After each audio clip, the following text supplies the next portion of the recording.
Fight night recap. Sunday. Salute to everyone. World Combat Sports in the building. You know what it is.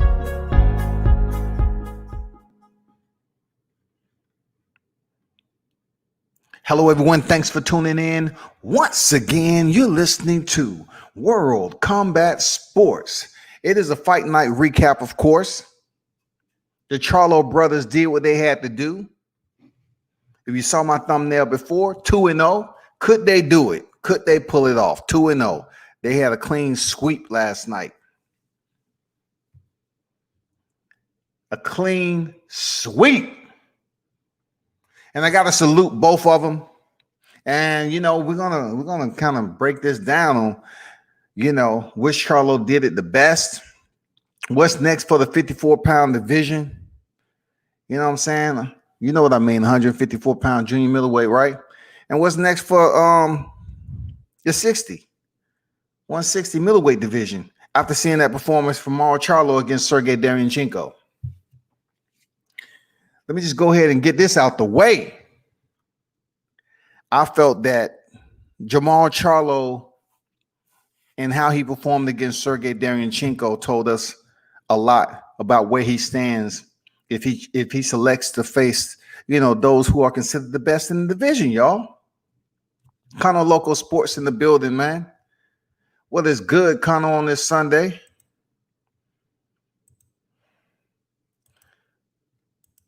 If you ain't busy with your girl or nothing like that, man, by all means, you can join the panel, my brother. You know what I'm saying? Let me know your thoughts. But Mar Charlo, in a sense, many would say Derevyanchenko gave a valiant effort and he was tough. I mean, that's not the first time we've seen Derevyanchenko show his mettle. We've seen him in tough fights before. We know he got that heart, that grit, that dog. You know what I'm saying? But when you was a champion, we already know the WBC champion, more is expected from you. More is demanded of you when it comes down to it. And please do not jump on here this morning across your platforms and act like, Jermall Charlo dominated Derevyanchenko. It was moments in there where Jermall Charlo shined, like he was able to have some success against Derevyanchenko, who would basically sacrifice his space of entry to get close, knowing he was going to take punishment, and only to give his own, to land his own combinations. That's what he had to do. He had to commit and then execute, and that's what Derevyanchenko was able to do. When he was able to push Mar Charlo back and land his shots, he was pretty accurate. I'm not gonna lie, he was pretty accurate. Not until the third round, I believe, about the third round, Charlo really started to move his head. But that only lasted, I say, about third, fourth, and a little bit of the fifth. He didn't keep that up. I don't know if it was a cardio issue. I'm not here to make excuses for Mar Charlo, but when it comes down to it, Derevyanchenko was on that ass. Seriously. Derevyanchenko was on his ass, man. Charlo held his ground. He fought. He fed Derevyanchenko a plate of a ring of hors d'oeuvre uppercuts the entire fight. He did what he had to do. But I think he committed to the uppercuts a little bit too much instead of just, staying on his feet, moving around, being elusive when he needed, and then closing distance and engaging and showing that he was a more stronger fighter like he did in the first two rounds. Somehow, he abandoned that, and it just turned into a back and forth exchange from Charlo and Derevyanchenko, which, in my opinion, it did make for a more entertaining fight. It absolutely did. But what I was expecting from the champion is to show us, the fans, that you can make a tough fighter like Derevyanchenko bow down with you supposedly having a better boxing technique. You can break him down round for round and make him understand that, you know, the champion is on a different level than the challenger, man. And though Charlo, you know, he you know, his face, he didn't wear the mask of punishment like Derevyanchenko. It still came down to it when, you know, the two would engage at close quarters. Derevyanchenko proved that, you know, somewhat he was a better boxer on the inside in certain pockets of the fight. You know what I'm saying? He was pushing Charlo up against the ropes, landing some combinations. Then you see, you know, Charlo's mouthpiece. He was gritting on his mouthpiece. You can't ignore that. You can't ignore the fact that Derevyanchenko was pushing the pace more than what we expected. Look, now the Daniel Jacobs and Gennady fight, it told us a story in itself. You know what I'm saying? Like Charlo, I mean, when was he able to do what his brother Mel Charlo was able to do? You know, he hurt Derevyanchenko, but never Derevyanchenko touched the canvas, you know, like that early in the fight. But overall, as a boxing match, Charlo was committing to the uppercuts, but yet he still needed work on the inside. It was proven that if the right opponent is able to close distance and smother Jamal Charlo a little bit and land some effective combinations on the inside, they can have some success if they can keep that pressure on and if they can be accurate enough to punish Jamal Charlo once they get on the inside. I pretty much felt that early on, Charlo was kind of waiting for the counter. So Derevyanchenko was shooting those feints, trying to see what Charlo was trying to counter him with. And a lot of the times he received that data. Like Charlo, you know, he felt like he was going to, you know, check him with the hook, or he was waiting on that uppercut. So Derevyanchenko was doing a lot of stuff right. But majority of the fight, Charlo was doing a lot of things better, consistent throughout the fight. His jab, damn, that motherfucking jab was confessing, wasn't it? That jab was doubling up and testifying. How important is the jab, people? It's very important. Them Texas boys working on their jab. Of all else, that jab was fucking people up. You should never abandon the jab, man. Never.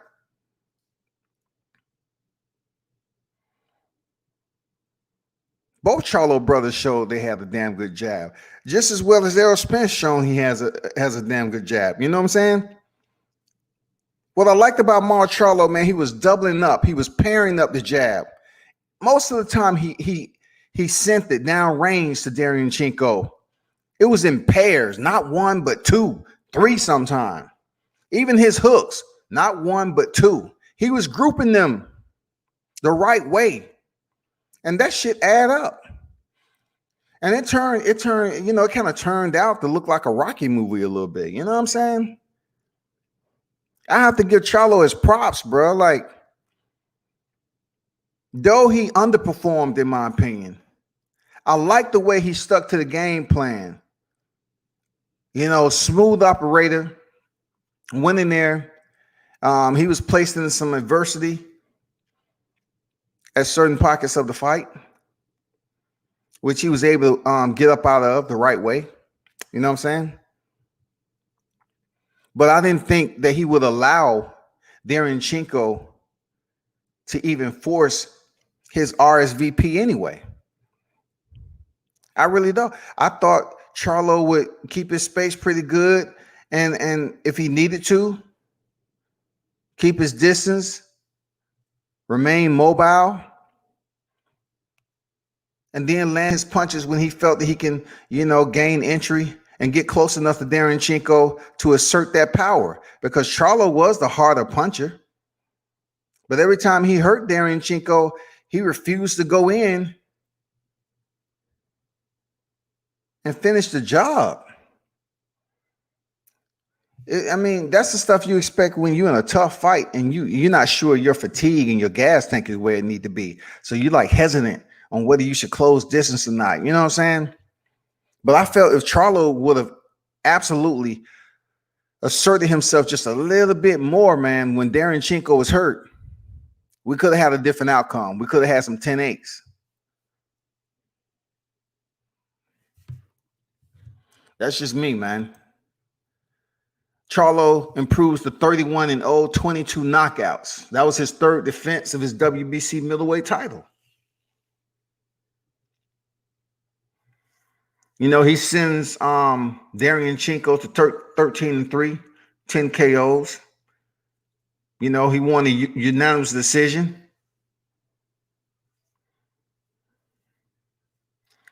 And the final scores, man, was 116-112, 117-11, and 118-110.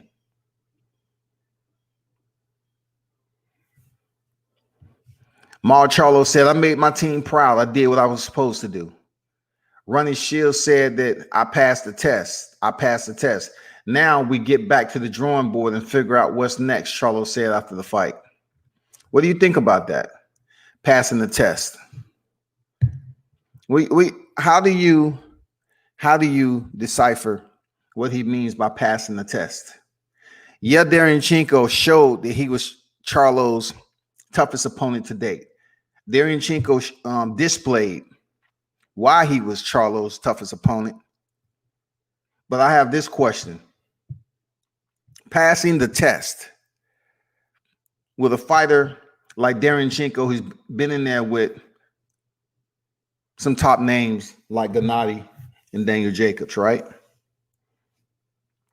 What test would you say he passed? And if he indeed passed that test, does it qualify him to put him in the same equation as the one to face Canelo Alvarez right now? Gennady Golovkin, Demetrius Andrade. I know within that trio, we can come up with a common opponent for him to face next. That'll be a good fight. But to be honest, I don't think it's going to happen. I mean, he defended his title. It was his third defense. But do you believe that he would now say, okay, let me face Demetrius Andrade? You know what I'm saying? What test did you pass? The test of victory or the test of what you worked on in the gym? Because, you know, in the final round, in the final championship round, the 12th round, Derevyanchenko had Jamal up against the ropes, and he was landing some punches. He was fighting to the final bell, man.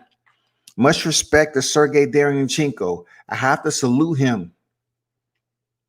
He's never been a bad guy. Sergey Derevyanchenko has never been a bad dude for people to dog on him and shit like that.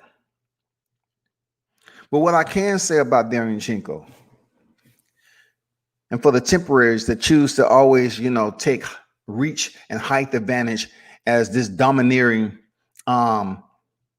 this domineering assessment that it's automatically going to favor the fighter that's much taller and have a little bit more reach. Man, a lot of that shit don't matter if you fight the right fight. Derevyanchenko was, at a disadvantage when it came to reach, but he still touched Charlo up. He still was able to get close. If you have a disadvantage with reach, you have to close the distance effectively. And with Derevyanchenko, he had to eat some uppercuts, some counter hooks. He had to eat a lot of how you put it. He was in a buffet of jabs, goddammit. You know what I'm saying? Whether it was Golden Corral, China buffet, it don't fucking matter. Charlo was feeding him in pairs, like Rick Ross, pairs. Here, eat these pears. Go ahead. Eat these pears. There you go. Go ahead. Here you go. You have to give them props, man. Both of them props on fighting and shining in areas of their championship fight. But me, the way I look at it, y'all, I demanded more out of Charlo to the point where he's in the middleweight division. And a lot of people have been talking about, well, Canelo ducked him. He went to franchise. So do you believe, following that performance, that Canelo is looking at him with open eyes right now and saying, you know what, that's the dude I want to fight right now. You know what I'm saying? That's who I want. Yes, you understand that? That's who I want. Yeah. Mine. Yeah. That's who I want right there. So, hey, I'm going to get with Golden Boy and you get with the Zone, and we're going to make this happen. We're going to make this fight the best way we know how. Everybody will tune in. We're going to do another PPV, and that's where we're going to be at. Yeah. Man, we're going to do this. Me and Jamal Charlo, finally. You know what I'm saying? Do you believe that Canelo is calling his people to get a fight with Mar Charlo? And look, in my opinion, it would be in good interest, fair interest, for Canelo to get a fight with Mar Charlo right now. Coming off this fight with Sergey, it would be good interest. Mar Charlo has the momentum of a familiar name in Derevyanchenko that's 0-3 in his recent title fights. But him being 0-3, he was able to look very respectable. He was able to look very respectable, man, in this fight. So it would absolutely behoove that Canelo would take this opportunity and try to get Jamal Charlo coming off this performance with Canelo. Hey, what's good? Good morning, Canelo Local Sports. Salute to you, my brother. Salute, man. I wasn't gonna jump on, man, but I actually disagree. What I said, what exactly? Oh, man, Jamal Charlo looked great to me, man. He did what he was supposed to do. To me, he beat Derevyanchenko better than Triple G, which I didn't think, Triple G won, and he did it better than Jacobs. Man, I look at in certain areas of the fight, Connell, when the champion, the WBC champion, was supposed to perform, and yeah, he was sticking him with the jab. He was catching with the uppercuts and the hooks, and he performed in pockets where he was supposed to shine. You know what I'm saying? I said that Jamal Charlo looked good in certain areas of the fight, but also with Derevyanchenko pushing him back and was able to start landing punches on Charlo. I just thought he could have did better with his defense and head movement. And then, taking that perspective throughout the rounds. And this is the Charlo brothers now. He's supposed to be the creme de la creme at 60. Taking all that into consideration, is he ready for the next one? I mean, he did what he's supposed to do against Sergey Derevyanchenko. He marked him up real good. He made him wear the fight. The question is not even phrased correctly. Do you think Canelo's ready? Because Canelo's the one that's been ducking everybody. He's the one who's always putting stipulations and clauses on everybody that wants to do a fight with him. I think Maul beats him. So you trying to say the performance that Sergey Derevyanchenko put on against Maul Charlo, if he was to face Canelo, it'll be a decent competitive bout if Canelo faced Sergey Derevyanchenko.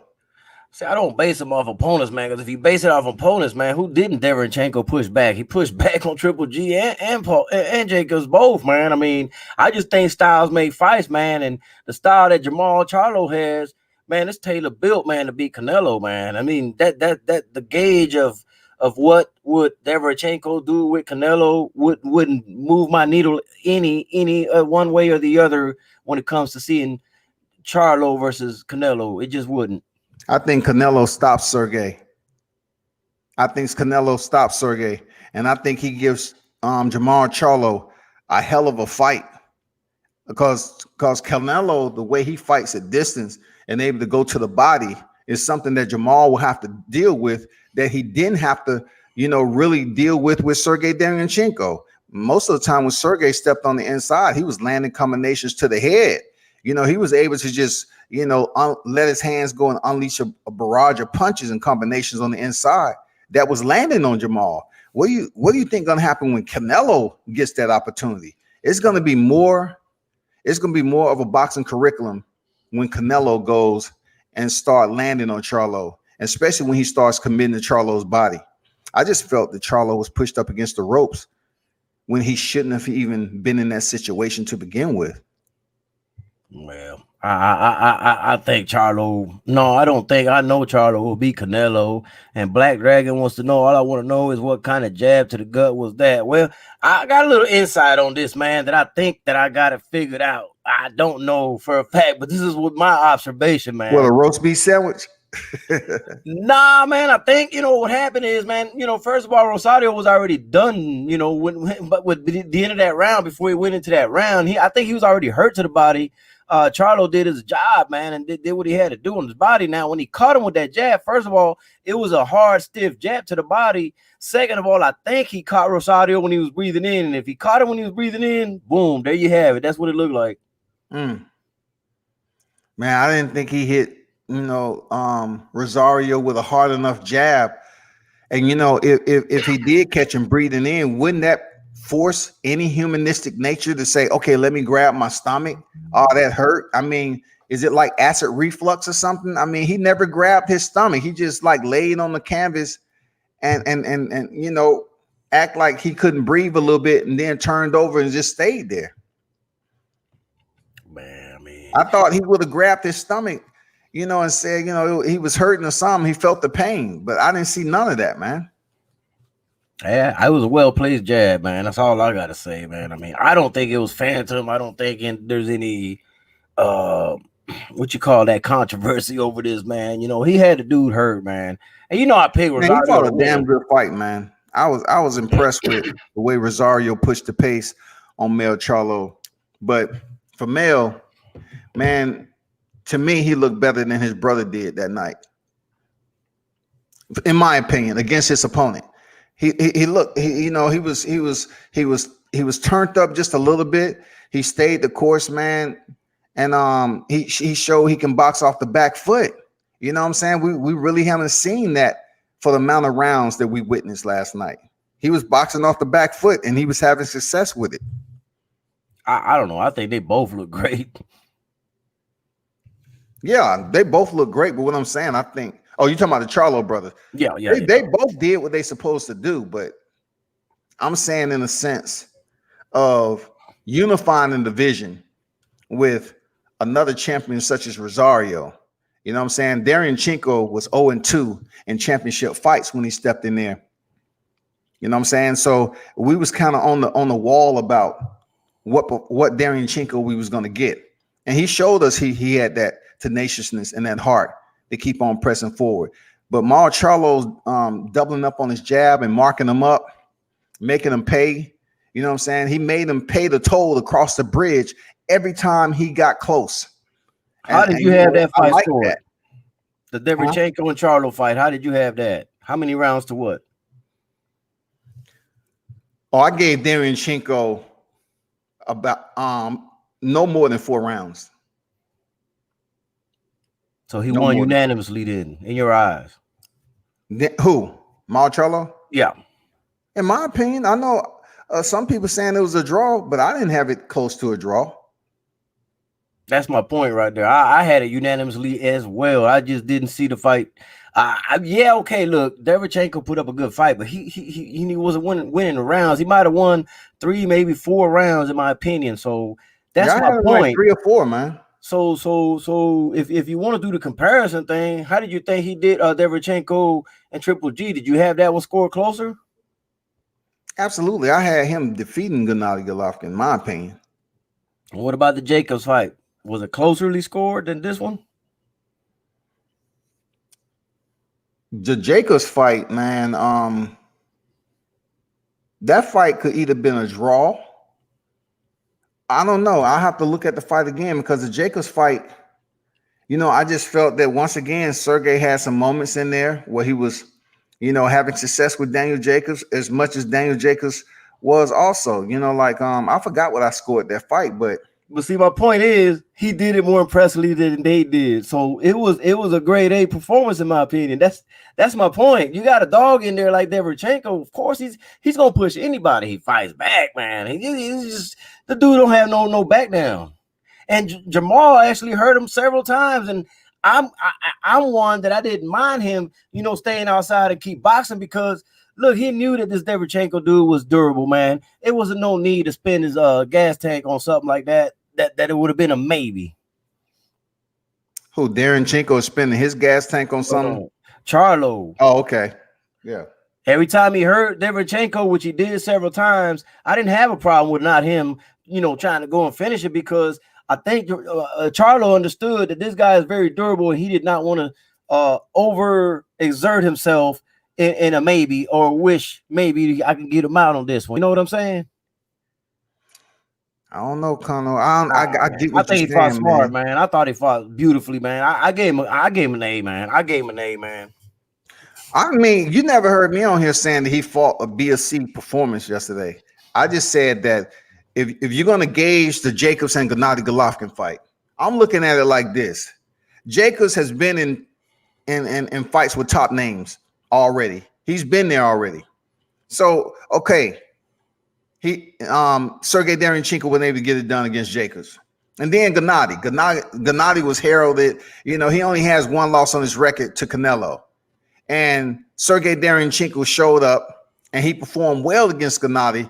Then we look at, okay, Gennady, is he on the backside of his career? Is he old? Is he declining or whatever? But getting off the canvas, Sergey Derevyanchenko was able to close out the fight impressively. But with Charlo and his age, they're looking at him as the top, vying to be the top middleweight. So when he's stepping there with Sergey Derevyanchenko, he has 2 losses. He's 0-2 in championships and challenging for the IBF title. He comes over to the WBC, and I'm looking at Charlo like, you're trying to work yourself up to face Canelo. You're trying to get yourself to face Demetrius Andrade or Gennady Golovkin. I just felt that when he was pushed up against the ropes and Derevyanchenko was able to land some shots, I'm taking those areas of concern and comparing them to if Canelo would actually have Charlo up against the ropes and landing those same shots. How strategically would Canelo Alvarez close the distance and land his power shots on Charlo? I seriously think Charlo would have problems with Canelo right now if they fought, man. I put money on that. He'll have problems, dog. I think he'll beat Canelo, man. No problem at all, man. I think the fight that will be the most entertaining out of all of them would be him against Boo Boo Andrade. Absolutely. I agree. But that's if he can make the fight. That fight would be extremely entertaining. And that would be something that, we definitely need to push for on here. I really don't want to see him fight Canelo next because it's not going to happen. I don't think Canelo is looking at this fight as a superb performance for him to even give consideration to Charlo as he did before when he took the franchise belt. He ain't trying to come down and fight Charlo, you know what I'm saying, and act like that's a big deal to him. He never planned to come down and fight Charlo. That's my point, man. Canelo, man, bro. Don't get me started on Canelo, man. Oh my God, I just don't respect him as a boxer at all, man. I understand. I get where you're coming from. I didn't say I did. I mean, I'm not putting a halo on Canelo's head. I'm just saying him in the position he's in, and everything, and him being able to selectively attempt to select Abney Gildrum, the fight for the super middleweight title and shit, WBC title. He's up here picking and choosing like an entitled little brat right now. That's what Canelo is doing. But on the other hand, if he was to drop down to 60, I think it would be a damn good competitive fight between him and Charlo. And you know why that fight would never get made? Because Canelo is gonna have, I want this rehydration clause, or I want this stipulation in there. I agree. But there's gonna be some kind of catch, catch weight, man. And man, listen, Charlo's not gonna put up with that, man. I agree. But I'm just speaking more so in the sense if there was a step in the ring, without all the particulars. I know where you're coming from, man, and you're correct on that. He has done it. He's going to make it as beneficial for Canelo Alvarez on fight night. If he needs to insert the no rehydration clause past this weight and shit like that, okay, I get it. But and on the other hand, don't give this man the franchise belt if you don't want him to act like a prima donna anymore. You know what I'm saying? Any more than what he really is. I think the franchise belt ruined boxing. Yeah, I mean, it's a path to duck. I haven't seen too many. I haven't seen either Canelo Alvarez and Vasily Lomachenko do anything that to increase the value of the franchise belt. I haven't seen absolutely nothing yet. That's my point. They ruined it, man. They gave him a look, man. Well, whatever anybody thinks about Devin Haney, man, come on, man. Come on, Lomachenko. You should have just went ahead and fought the young buck. You know, that's why I get mad when people say he got emailed the bell. What the hell was he supposed to do? He was willing to fight Lomachenko. It ain't his fault. Lomachenko said, I got the franchise. I'm just going to vacate that. Never mind. I'll go take this other route. True words, man. That's true words right there. Because more time than enough on here that kind of we hear people, they will underline cliche narratives all the time. And even in the mainstream media, they would say email champion. What do you mean by email champion when you entered the WBC tournament and it kind of fragmented itself? You know what I'm saying? We was gonna have Javier and Luke Campbell and all this other shit. I can say this about Team Haney stayed the course in the WBC, and they placed themselves, they positioned themselves in the correct protocol, the correct format in the WBC to get that belt. And if Lomachenko wants to become the franchise and the next in line is Devin Haney, then so be it. People need to let that shit go. I mean, he was there. He was ready to fight. I mean, what the hell? What do you want him to do? That's what I'm trying to ask people. What do you want him to do? If you was in Devin Haney's shoes, what would you have done? What are you supposed to do? You're willing to fight, but Lomachenko ain't. What do you want him to do? Say, no, don't give me the belt yet. Not until Lomachenko fight with me. Come on, man. A lot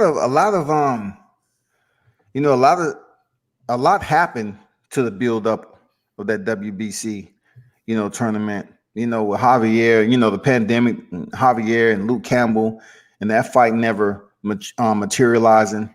You know what I'm saying? It's just a lot of things happen. So boxing is all about making the correct moves, right?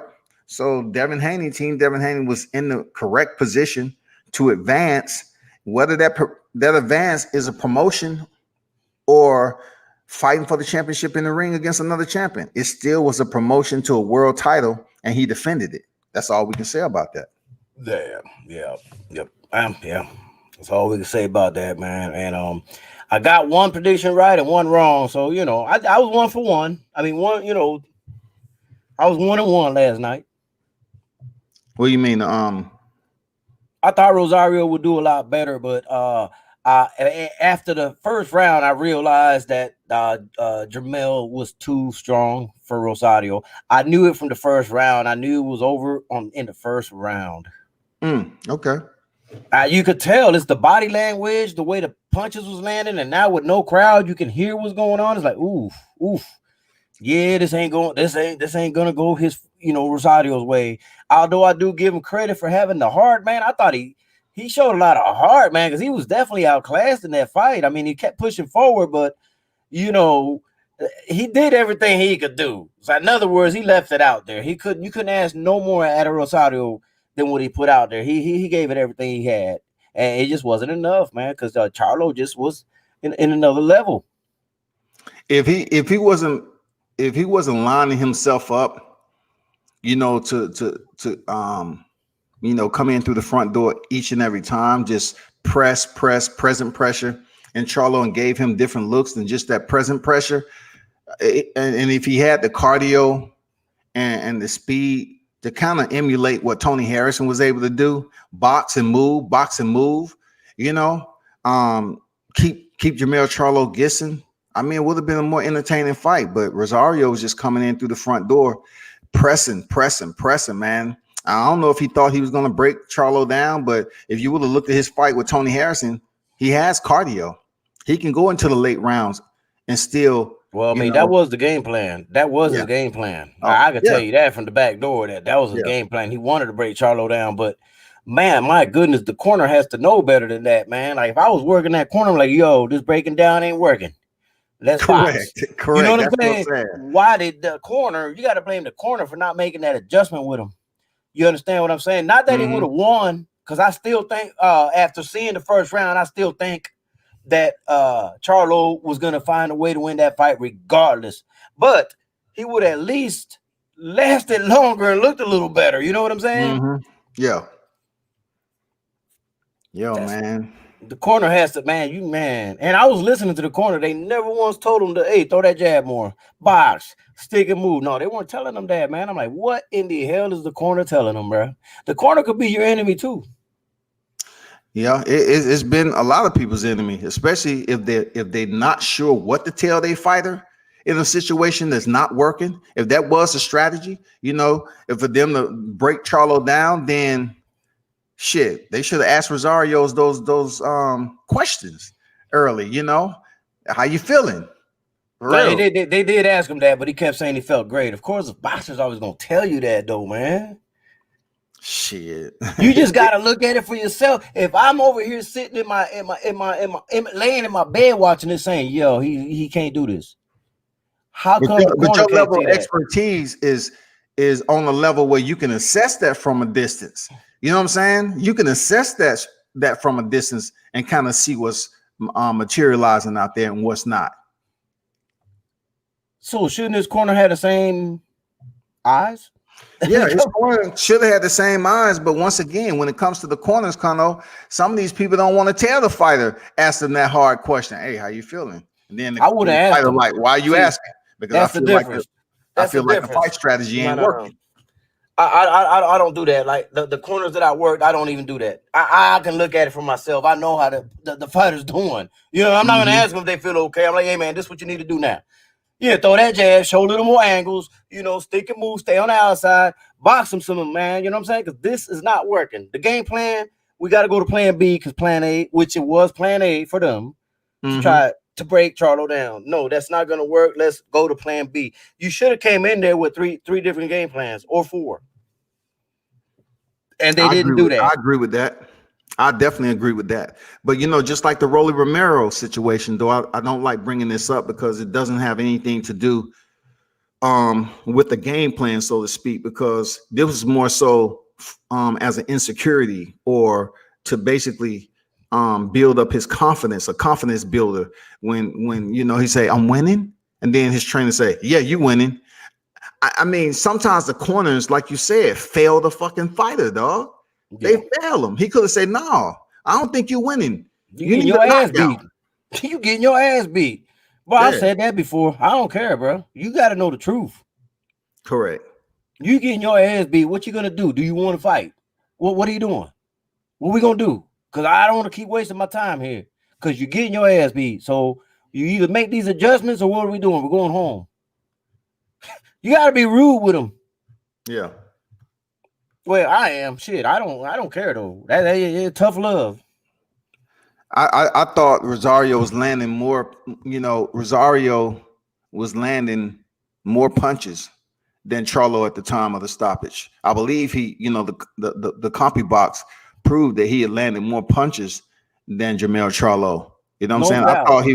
I thought the plan, if he could have sustained that energy and that pressure, for what he was dealing with, but yet increase and be able to be more effective once he got on the inside, I thought the fight would be damn close at the end if it went the distance. But nah. No, you're definitely right about that. I mean, it just seems like this 8th round came out of nowhere, dog. Like that jab up top and then to the body, it just came out of nowhere. Like I thought Rosario looked pretty decent. You know what I'm saying? Ending the 7th round. I just thought he did, man.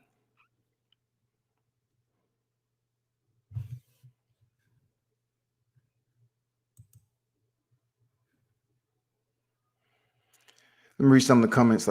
I get back to Connor when he rejoins. Jones, bro, what it do? WCS blessings, great night for comeback. Boston always your city. Yeah, for sure, man. Appreciate you stopping in. Hell no, Canelo don't want no more hard fights. He will make the fight if he gets off the zone. Um,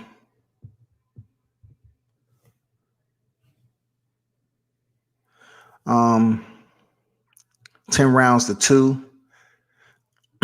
Yeah, I had Derevyanchenko at least 3 to 4 rounds. You know, it's according if you're great. I really don't get into, you know, it's always like when you try to sit up here and score the fight from what you're looking at, either you're scoring it biasly or unbiasedly. Most of the time, if you pay attention to one fighter that you want to win too much of the time, the scores might come out with a little bit more of a disparity than other people may have. And then some people really don't care. If they're looking at one fighter and then they're going to come up here, I don't think he won any of the rounds. And that's not true. I mean, that's why I really don't talk about how many rounds was won. I just say this, I gave Derevyanchenko 3 rounds to 4 rounds. You know what I'm saying? 3 to 4 rounds. If that. 3 minimal in that fight. That's it. I can't give him too much more, but what I could give him is I can allow him to have his plaudits on how he handled himself in there with someone who's trying to fight to be the best in boxing. You know, we're talking about the Charlo brothers. You're fighting to be one of the best top tier names. Future, you're trying to basically have your name in the top pound for pound. You're trying to have your name in the top pound for pound. That's the way I look at it. When you're talking about having your name in the company of the top pound for pound list, yeah, there are going to be some performances like this. All right. You know, Floyd Mayweather, had his performances where he was in there with some competition that was a top name. You know, we always look back at the Sugar Shane Mosleys. We always look at when he was hurt by Marcus Madonna.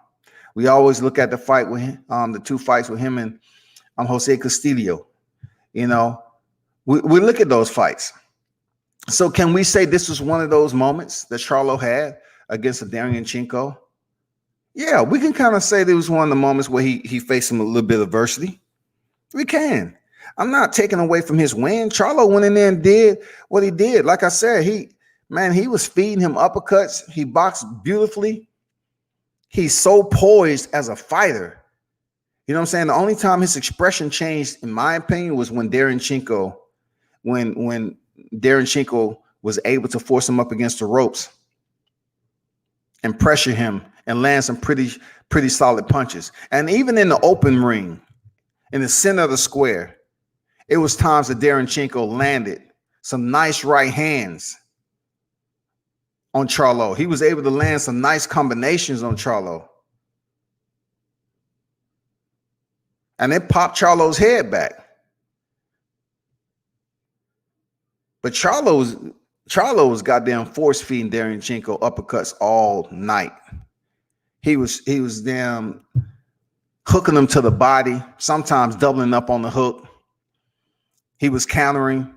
And I like the adjustment that Derevyanchenko made with the feints. He was getting that data back from Charlo with those feints. And he found out, Charlo was trying to damn land that right hook. He was really getting that reaction that he was looking for. Is it going to be a hook he's trying to counter? Is it going to be a right uppercut? Which one is it going to be? It was smart. It was a chess game in there. Real talk. It was a chess game, man. But appreciate you, Kano, for stopping through, my brother, always. Appreciate you stopping through and giving me your feedback.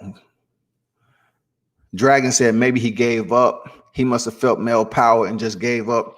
One of them needs to fight Boo Boo. I agree with that. Or he can fight Benavidez. That'll be a good fight, stylistically. That'll be a good fight. It'll be a tough fight. But I do believe at some point in time, before Charlo is too old in the game, and there's a significant degrade in his skill set, it would be good for him to move up to 68. Well, I'm not really talking about him moving up to 68 right now, because it's some dogs up there too, which makes for a good fight, right? So a decision has to be made, and that's a good point there, Dragon. A decision has to be made on how long they plan on standing in 60 if they're unable to get the Canelo fight, or they're unable to fight, Demetrius Andrade. Because I seriously don't think he's going to get a Gennady fight, the Triple G fight. And I believe that Charlo will defeat Triple G. Absolutely. Styles make fights. He has a style to punish Triple G. He has a style to punish Triple G. Seriously. But I want to see him going against the southpaw, Demetrius Andrade. Forget Canelo. I can assume or insinuate he's not going to show any love or any attention to Charlo. He's just not. And that's really fucked up when it comes to the sport of boxing. Randall Street, Dr. K in the building. Salute to you. I enjoyed the fights and knew all fighters were coming prepared. For sure, man. It was a good night of fights. Shout out to Street of Twin Promotions, man. Shout out to Memphis, Tennessee in the building. Thank y'all for stopping through. Appreciate Cono Loco Sports dropping in the building on this Sunday also. Be sure to subscribe to his channel. He says storms here in Florida, lights went out and the internet went with it. It's all good, my brother. It's all good. With Jermell Charlo and Jason Rosario, man, congrats and salute to him for unifying the division. I like how, in my opinion, Mel kind of separated himself, and proved to people that, I can go in there and get the job done. Lines only for real. You know what I'm saying? He's a tough boxer, man. Moving forward, he's going to be a tough boxer. And yeah, let's see you face Patrick Teixeira. Let's see that happen. Let's see that happen, bro. It's after that performance with Rosario, regardless of how it concluded. Let's start getting this undisputed talk. Let's make this shit happen. Fuck all the mandatories, and all of a sudden he got to fight this mandatory, that mandatory. Let's try to make this unification happen for undisputed in the junior middleweight division. Seriously, because it's about to go down in the lightweight division. So now it's potentially we can see 54 happen before 47. 47 ain't nowhere close to happening in the next year. Next year and a half, it ain't nowhere close to happening. Primarily due to the fact that Pacquiao still has the belt and goddamn Crawford has the WBO. Pacquiao has the WBA, Crawford has the WBO. Spence having two belts still. To unify, you need to collect those two belts, whether it's in a finale, or if you're able to scoop up one of them and then fight for the undisputed, whether it be Crawford or Pacquiao. One of those belts has to be in the possession of either Crawford or Spence. You know what I'm saying? Point blank. But I appreciated what Rosario brought to the table yesterday. It wasn't one of those letdowns. Seriously, even in the conclusion, I didn't think Rosario let us down at all. I definitely didn't think Jermell Charlo let us down. Boxed superbly. Superbly. Off the back foot. And a lot of people, they may get on here and say, well, we thought Mel Charlo, he would be the stronger fighter, so he should just go in there and blast through Rosario. No, man, it's the sweet sign. It's having a strategy that's effective. effective strategy to the point where it doesn't degrade the one who's applying it. Just say Jamel Charlo went in there and he wanted to dominate, like his personality. Like he wanted to say, I'm gonna run through this fight. I'm gonna run through Rosario. Then what if he just imploded and he's over there telling Derek James like, shit, I'm a little bit tired than what I thought. I don't know what it is, but I'm feeling a little funny. My arms are a bit heavy. I'm dragging. I've been trying to do this for 6 rounds. The same shit we was talking about Rosario. Rosario's pushing the pace. He might have hit a wall, man. He might have hit a wall in the 7th round. Even with Mel Charlo boxing off the back foot, Rosario might have hit a wall. And Mel Charlo showed intelligence in there.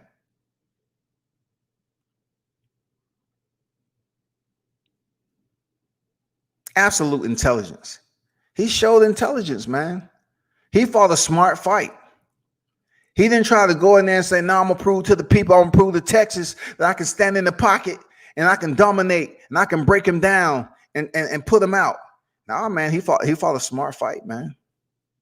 That's what boxing's all about. He fought a smart fight to unify the titles. And he deserved every accolade that's coming his way. Hands down. I was absolutely entertained. I'm definitely going to go back and look at the fight again today. Both fights. Mar Charlo and Mel Charlo, man. I'm going to look at it again. I partially looked at it last night, but, I didn't even, lay it down to like 3 a.m.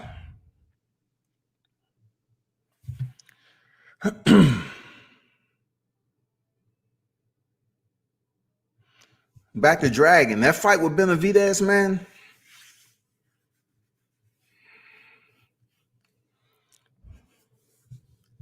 Yeah, that fight will bring some eyeballs to the table, so to speak.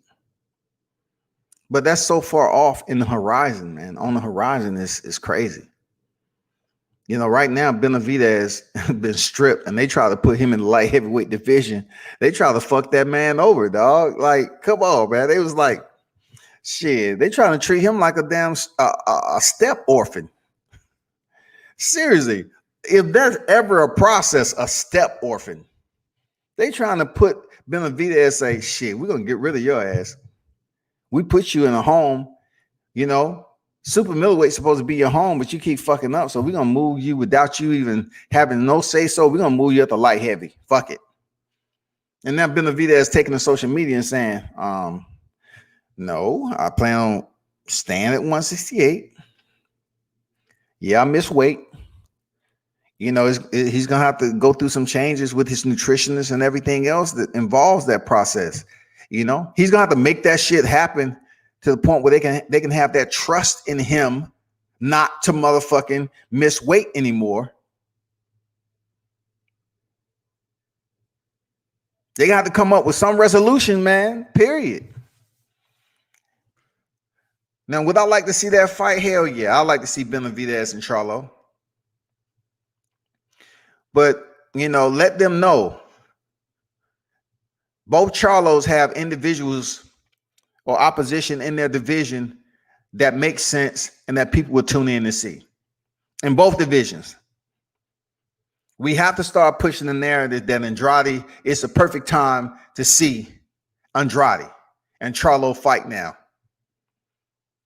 Mar Charlo Andrade, it's the perfect time for us to see them fight. Now, whatever happened before, the different division where there was some conflict of interest and some damn shit that they felt that was untrustworthiness, breaking the code of boxing negotiations and all this other shit. That's in the past. But now we can look at it like moving forward. Can we make this motherfucking fight with Andre and Charlo coming off that performance with Derevyanchenko? We need to make that happen. Can Gennady Golovkin sail with the Charlo like he did a Canelo? In my opinion, yes. He has the IBF, right? Link him up with Maul. But ultimately, I think the numero uno fight will be Charlo and Andrade, period. This fight has been circulating in the media. It's been just buoyed on the surface forever and a day like a yellow rubber ducky. It's just been floating around, and people look at it. They pick it up and throw it farther out and say, oh, go on out. Be free. You know what I'm saying? No, we need to bring this motherfucking fight into the shore and bring it to fruition, people. This is the fight we need to be talking about. We need to see Andrade versus Charlo. What's going on, Alexander? Salute to you. It was a great night of fights, man. There was some snoozers in there for people who was just passing by and was looking for more action, but not every boxing match is going to give you that that uninterrupted action from round to round. It just doesn't happen like that. You know, we can't get that Gotti. We can't get that Gotti Ward action. You know what I'm saying? We can't get that Barrera action, that Israel Vasquez. We can't get that Provodnikov Bradley action. You can't just have bangers like that. Fighters are fighting smarter now. They should have been fighting smarter, knowing they're competing in the boxing, which is considered the sweet science, is hit or not be hit. You know what I'm saying? That's what it's about, man.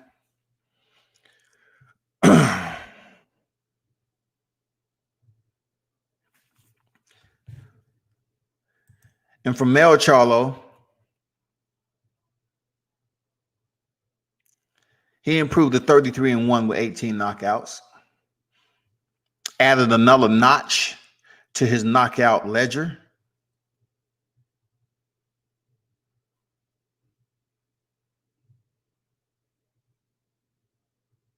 He really highlighted the night of PPV. I'm not going to lie. Mel Charlo did highlight the night of boxing. Shout out to the matchmakers in putting that unification bout as the last fight on the damn 2-fight card. They did an outstanding job. You know what I'm saying? So, with the 3 knockdowns that Mel Charlo was able to complete, it made for a very interesting fight to say, guess what? You know, he was ahead on the scorecards, but he still fought a very smart fight, in my opinion. Like, Rosario kept pressing the pace, who his record is now 22-1, 14 knockouts.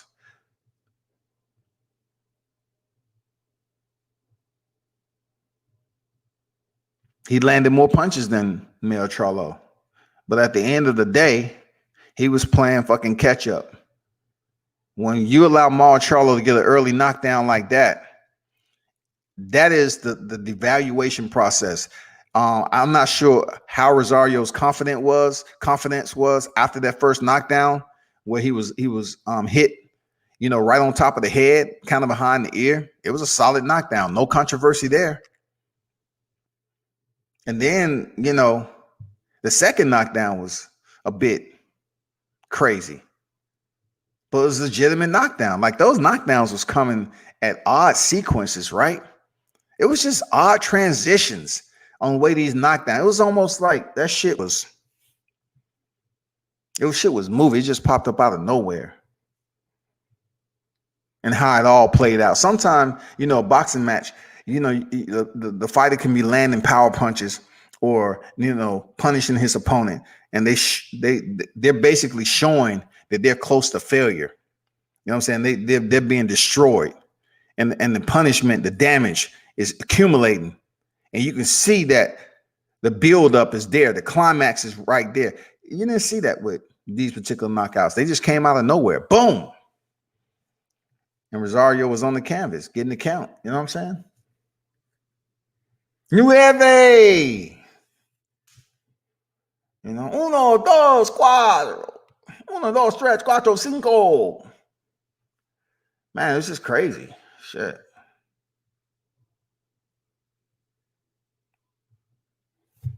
Let me see. Mayor Charlo said, I definitely proved that I'm more than just a puncher, but I also proved that I'm a puncher.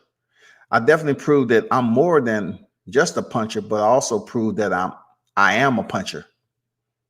I also stick to the game plan. I graded myself an A because I did everything my trainer said to do during training camp.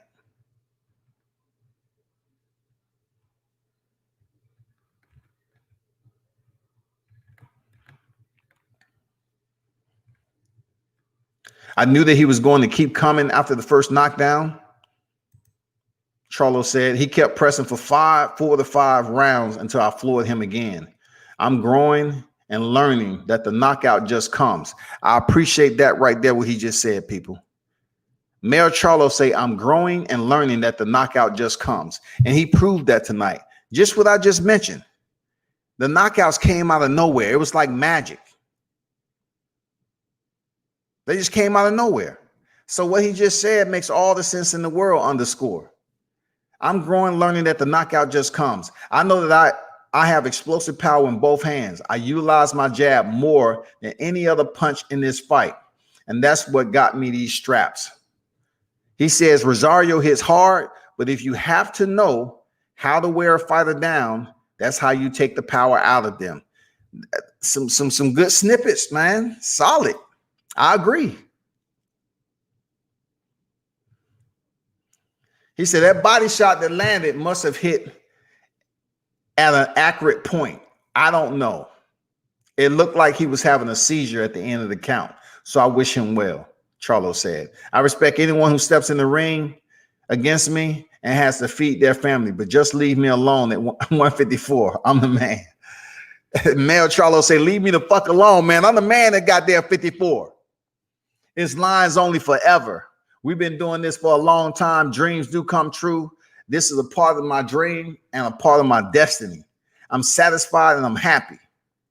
I know right now that I'm going to talk with the sanctioning bodies and see what's next. I'm holding the crown. I'm the king. We'll see what's next. And that is the big question mark, y'all. If he's going to be able to speak with them and unify the titles, or probably the way boxing's been going, we're going to see a unification. I mean, we're going to see a mandatory something. He's going to fight somebody else in the ranking. And if by chance it's going to be any of those names we haven't seen in a while that's still lurking around in the 54-pound division, we'll see. A lot of people been talking about Erickson Lubin. Do we really want to see Erickson Lubin right now? I watched that fight. Real talk. He want that get back. Why not? Okay. Before I was against it. Go ahead. Give Lubin the opportunity. Give him the opportunity, bro. Any one of them. Give Hurd the opportunity. You know what I'm saying? Jared Hurd and freaking Mel Charlo will be good. Real talk. Jared Hurd, Mel Charlo, absolutely. I watch that shit. I want to see Jared Hurd more than I want to see Erickson Lubin, to be honest. I can't really put J-Rock in the question right now. I need to see him come back. You know what I'm saying? I need to see him come back.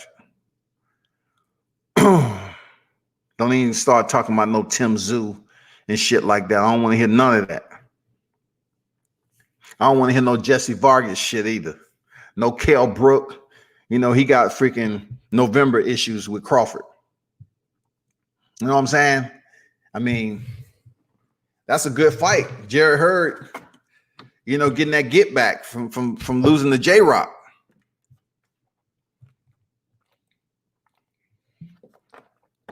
I don't know why fighters don't want rematches anymore. Like, let's rematch. Let's run that shit back. Like J-Rock, Jared Hurd, man. Run that shit back. That was a good-ass fight. Run it back. Now, if by chance J-Rock come out the blue and fighting Mel Charlo, which I don't think going to happen, I'll watch it. Shit. But coming off the loss the way he did, and then Mel Charlo closing out Rosario, that fight ain't happening. That fight ain't happening.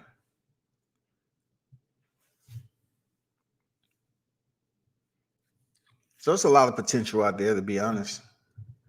It's definitely a lot of potential that's out there to face these Charlos. We just have to make the right fights happen. Of course, when it comes to Mar Charlo in his division, more so male Charlo. Male Charlo has, a sprinkle of opponents that's going to interest the fight fans. Like you're speaking about the Charlo brothers being on PPV. They have the platform. So now we have to absolutely give the fight fans what they want. I wish, to be honest, Sebastian Fundora could face Mel Charlo. I would definitely like to see Sebastian go in there and get that smoke with Mel Charlo. Because I seriously believe that Mel Charlo may potentially knock this dude out. He takes too much punishment, but I don't think his team would even consider that, nor do he deserve a title fight just yet. It's just too many people in front of him. You know what I'm saying? Too many people in front of the Tower of Inferno. But he has a lot of hype behind him. Then also you have Charles Conwell. He has a fight coming up.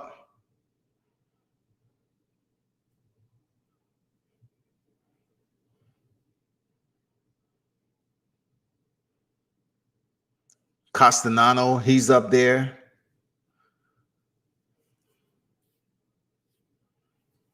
Don't forget Tony Harrison still lurking around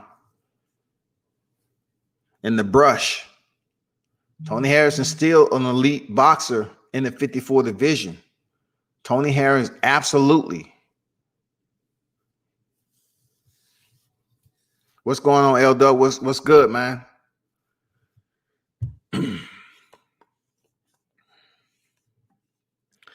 Absolutely. Bakaram is, the number one, all right? The mandatory. Let's just say the mandatory. But, what trumps a mandatory is the question if they can make this fight happen with the WBO and Patrick Teixeira. I understand. Absolutely. He's the IBF mandatory. I get it. But what trumps that is Charlo getting a fight with Teixeira. That's really will make a lot of sense, man, if they can link up this undisputed fight in 54, especially coming off, the momentum that's carried over in the 35 in the lightweight division with Teofimo Lopez and Vasily Lomachenko, and then to have another division that's right behind them to fight for undisputed. I know it's not going to work out that easy, but it can happen. That shit can happen.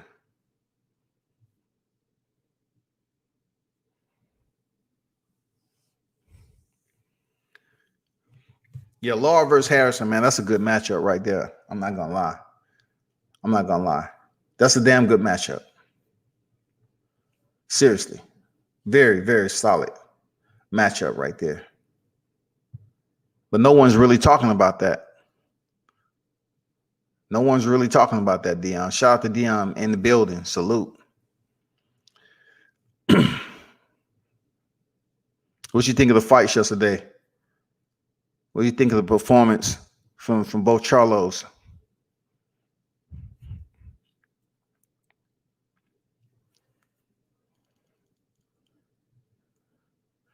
Lawrence, I hope so. Politics are involved. I hope so, but freaking undisputed trumps that IBF mandatory for sure. But that might be his next opponent. Give or take, that might be his next opponent, man. Bakaran. That might be his next opponent if they somehow, some way, they trying to push Teixeira to fight, Brian Castellano. Tim Tszyu, he just defeated Jeff Horn, so he's up there at the the number one in the WBO. They trying to push him pretty hard. And, you know, I didn't see his performance against Jeff Horn as something that's fresh that we haven't seen before. We've seen that before. So now it's going to come down to it to, you know, let us see Tim Tszyu in there with some better competition.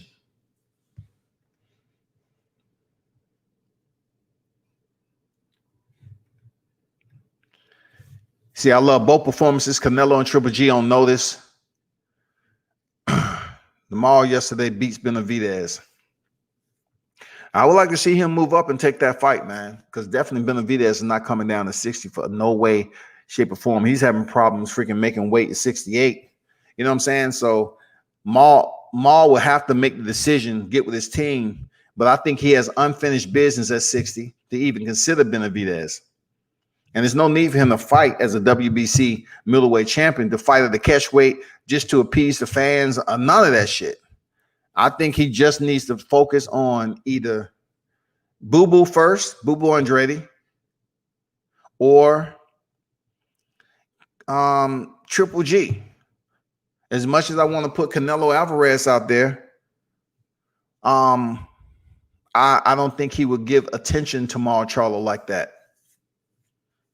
And, you know, Conor was on early and he voiced his displeasure with Canelo Alvarez because he's up here doing what the hell Canelo chooses to do. And he makes a lot of sense. He does. You know, when Canelo is going to place these stipulations in there, rehydration clauses, and make it as strict and condensed of a benefit that Charlo can, you know, that's used to when he's in a fight like this, you know, to come in at that comfortable weight. You know, Canelo is able to force the issue and say, well, I don't want him to hydrate no more than 2 pounds. Come on, bro. You know what I'm saying? I don't want him to hydrate no more than this weight. You know, it'll be fucked up with Canelo because I think it'll be tough for him to put that shit in there, to be honest. Because he himself has been fluctuating up to 68 and 75. So does he have enough discipline? If he was to, you know, fight at 60, he would probably want to come in there at a higher rehydration weight than usual, because that weight cut, you know, that fluctuating, gaining weight, reducing weight, that shit takes a toll on your body, especially when you start to get a little bit older. But I still agree, you know, what Conor said. You know, Canelo is going to place stipulations in the clause if he is to face Charlo. I think right now with the momentum, man, it'll be a good fight to just pop out of the blue and say, guess what? Charlo is facing Canelo Alvarez, man. That should be nice. Who would people want to see? Canelo Alvarez, Charlo, or Charlo versus Demetrius Andrade? You know, of course, more people are going to tune into Canelo because he's been able to attend different divisions and pick up chips.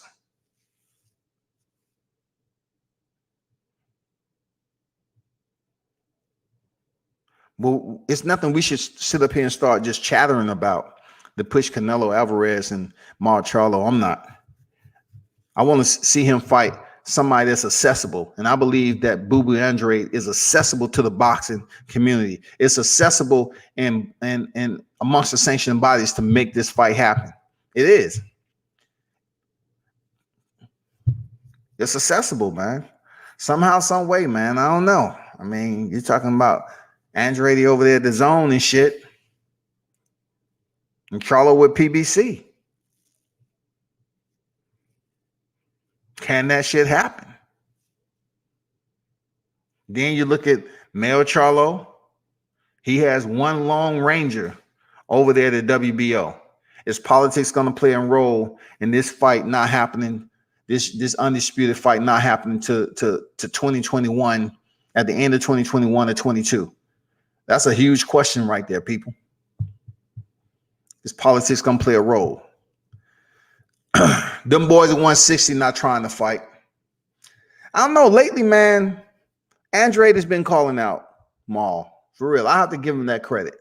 He fucked up in 54 doing what he did. He's been making the point. He's been trying to come out and try to make a fight, but does he really want to fight Mauro Charlo? Is the question. You know what I'm saying? Is he ready to fight Mauro Charlo coming off that?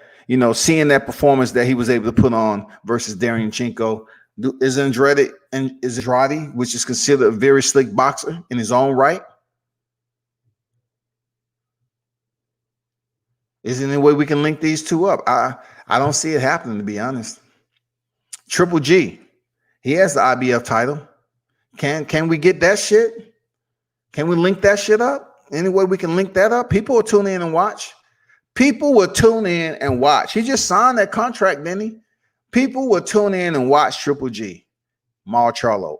We will tune in and see that shit.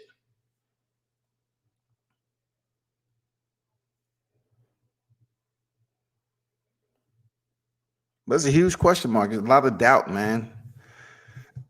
Shit. There's a lot of doubt in that right there.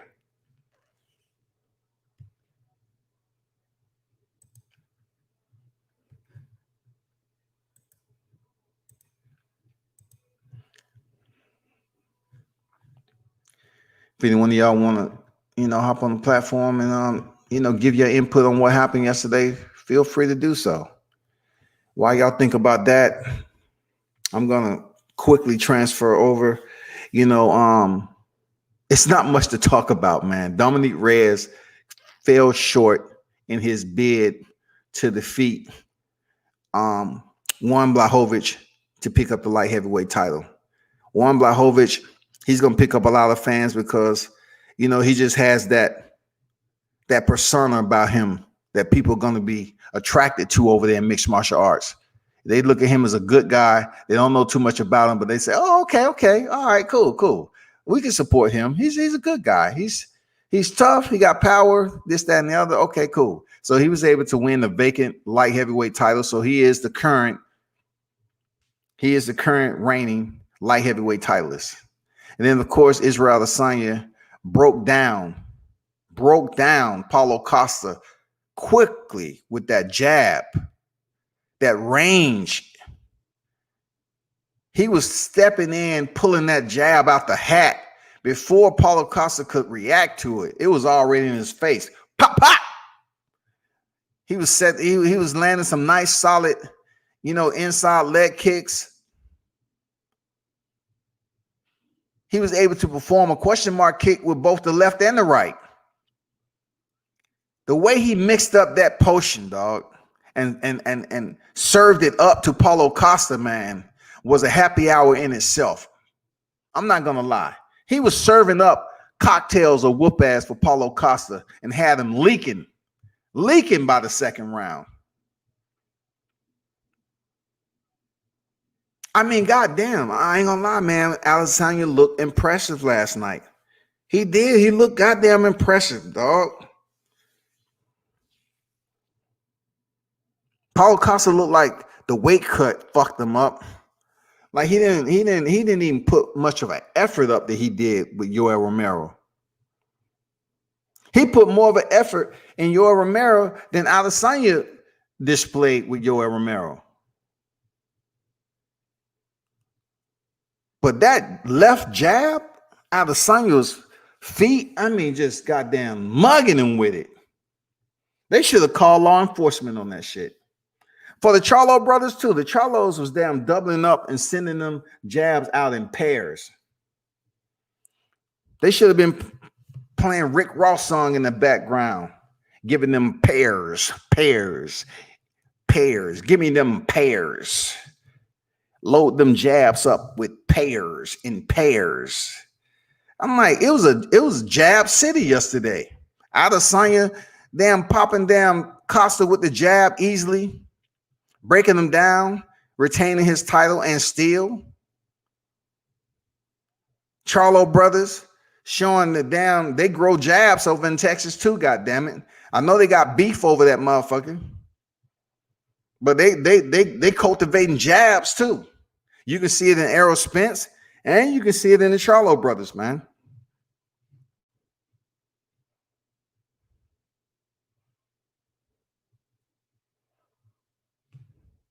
These boxers that's on the rise, man.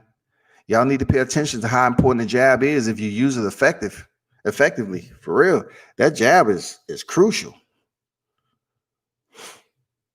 That jab is something crucial, man, for those individuals who take it seriously and they're willing to throw 1,000 jabs in practice. You know, just work on it. Shadow box, 1,000 jabs like Bruce Lee. Do that shit 1,000 times. You are a man of many, but a master of none. You don't want that shit.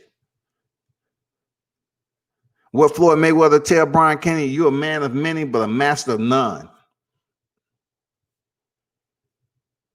I think we can honestly say when it comes down to the jab and the uppercut, shit, them Charlos, boy, more so Maul was down inserting that damn uppercut into the frame. They was popping and doubling up on that jab. I liked it.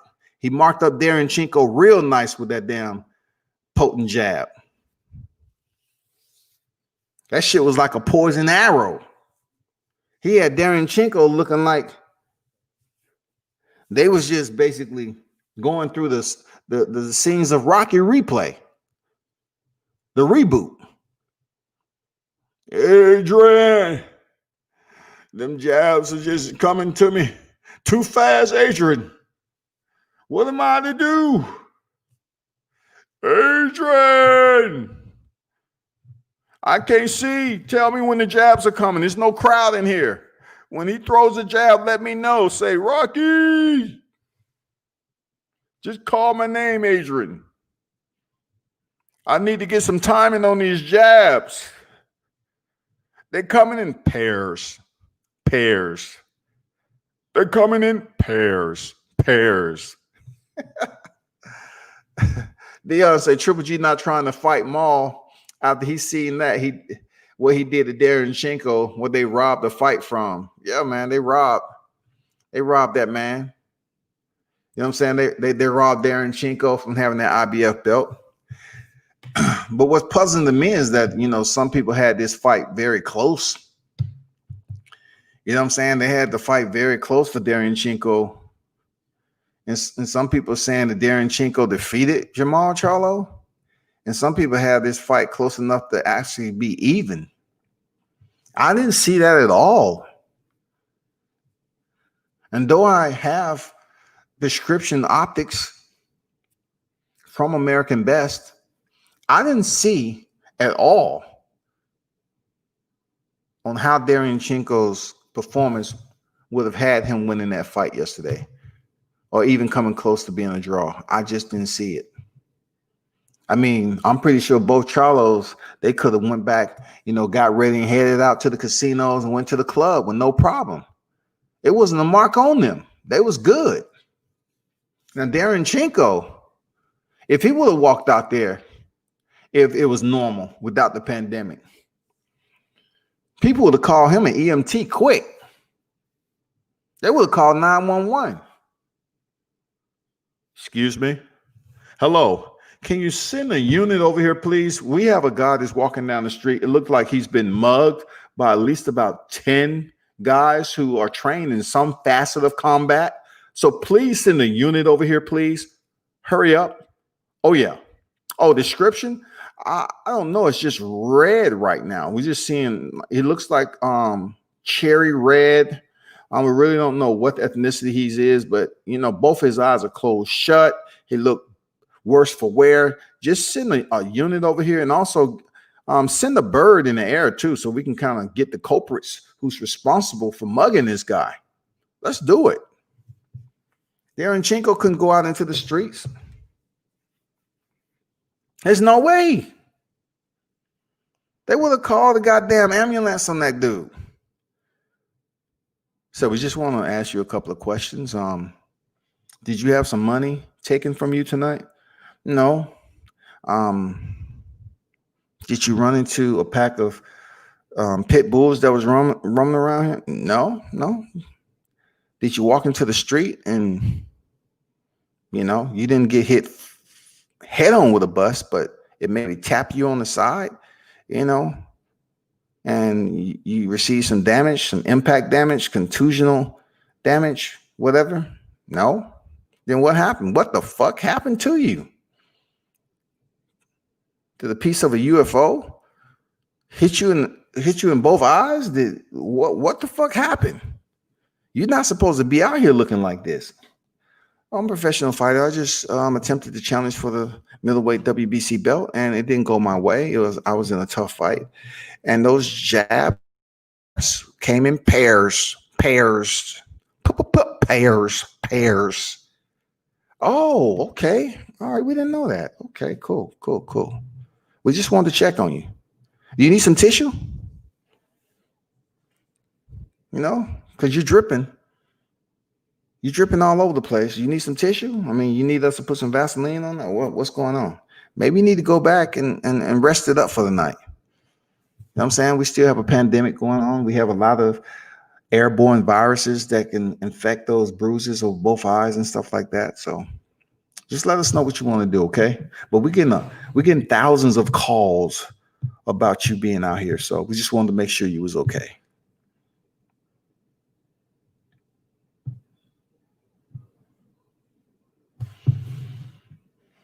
But Triple G and everybody else best believe that if you want to fight, and you want to earn that money from signing that new contract of yours, Triple G, step on up. You know, Andretti, you know, this is the fight you need, of course, to give you that notoriety that you've been so desperately needing. Absolutely. Somebody call Andretti. Somebody get with Eddie Hearn, try to make the impossible possible. Let's try to make the impossible possible. You know what I'm saying? Let's do it. He need to fight somebody. It's too many big names in 60 not to tie this down to, you know, a unification bout. It's too many good names there, man.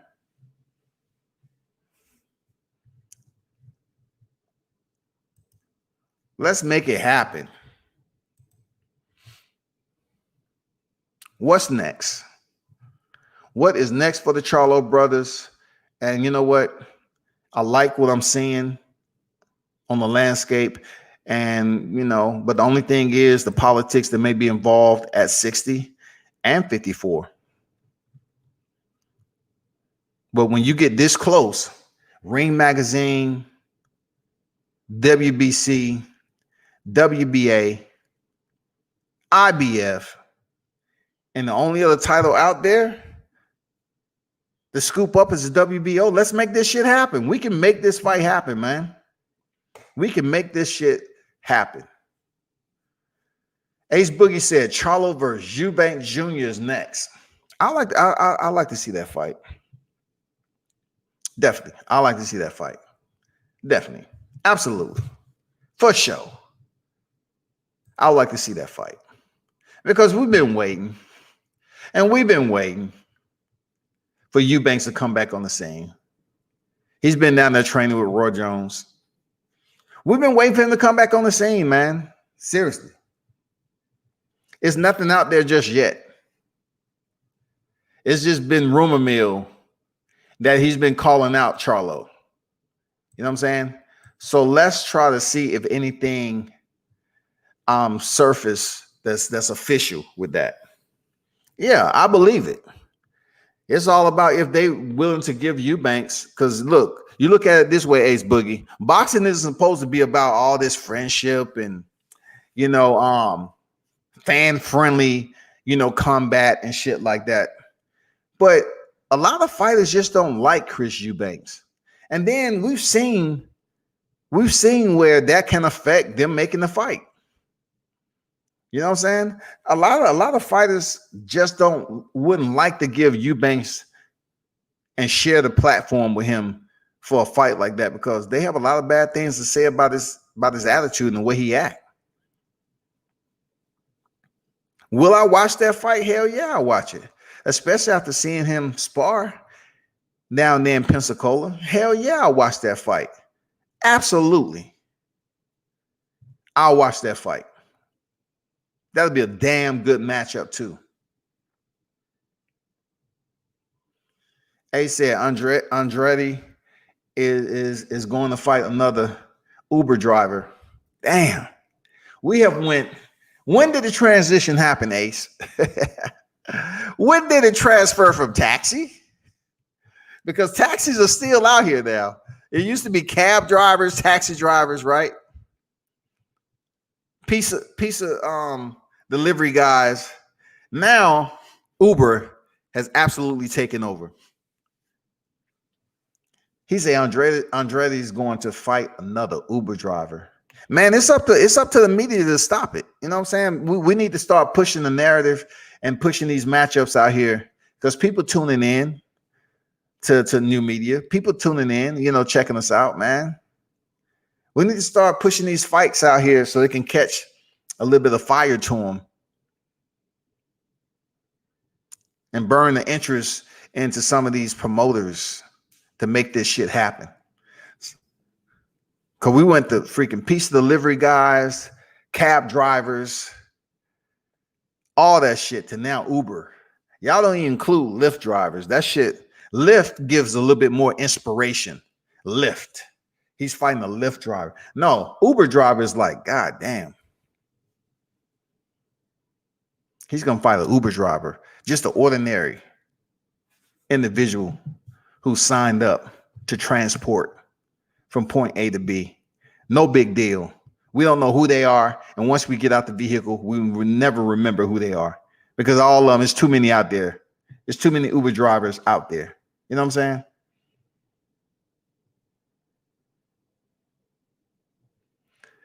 But I want to talk about a big deal I'm getting a lot of emails about, right?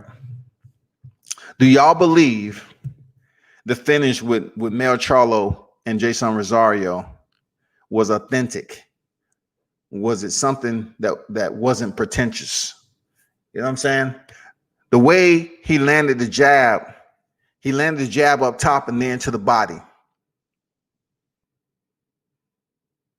Give me your feedback on that. Just give me your feedback on how did you see that? What's your take on that?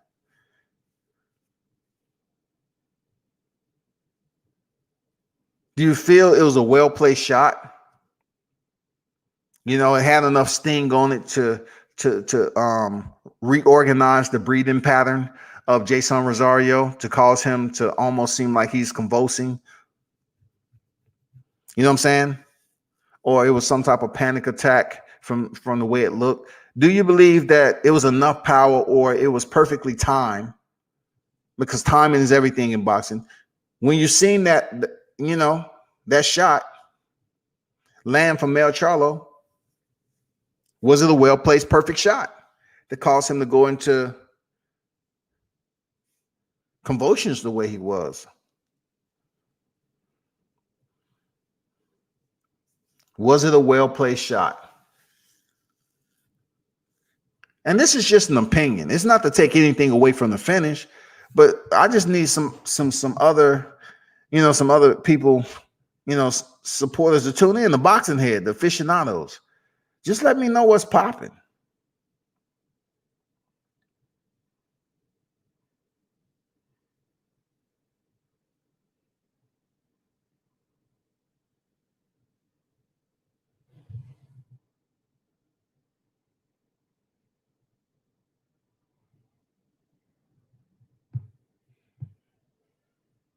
So A said he's seeing winded.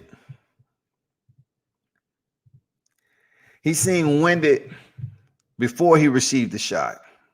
I'm assuming he's seeing winded before he received the shot.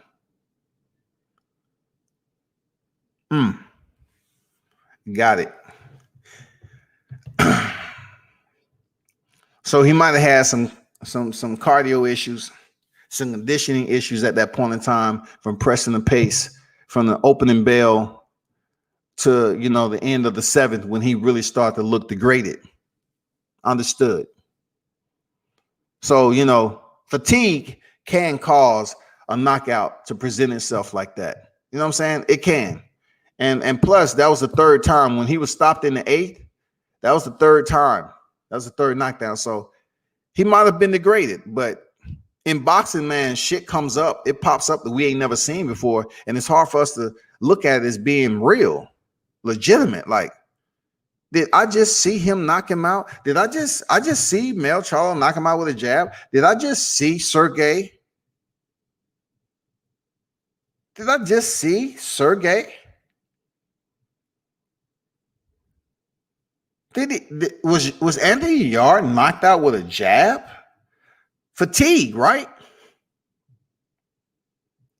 But that jab was up top with Yard vice this jab being in pairs. Up top to the body, down goes Rosario again.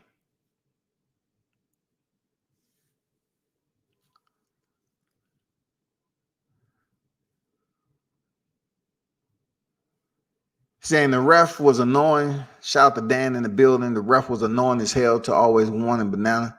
I looked at him when he said he was gonna possibly take a point. I was like, damn, what is going on with these refs during the pandemic? Taking points and shit. Like, they've been point happy. They took a point from several fighters during the pandemic.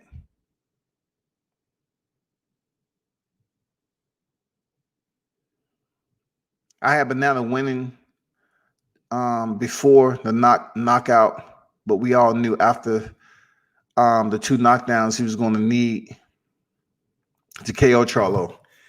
Yeah, man. He definitely would have needed to either drop Charlo or have a round that was dominating enough for him just to get those points, to even shit out, because the champion is the champion, right?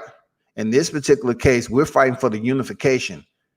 So when you play, you have 2 champions in there, then it comes down to politics. Who do we want to push forward in this division, in the sport of boxing? Who do we want to push forward? Who? That's when it comes down. I mean, the narrative before that is always, in order to be the champion, you got to beat the champion. In this particular scenario, both were champions. So it comes down to who we're going to show more favoritism. Who's the A side? Who's the B side? Who has more stock in the game? Which one? Charlo or Rosario? You know what I'm saying? Who do we want to push forward when it comes to the scorecards? Who has the bigger promotion? Who has the more followers? Hold on for a second.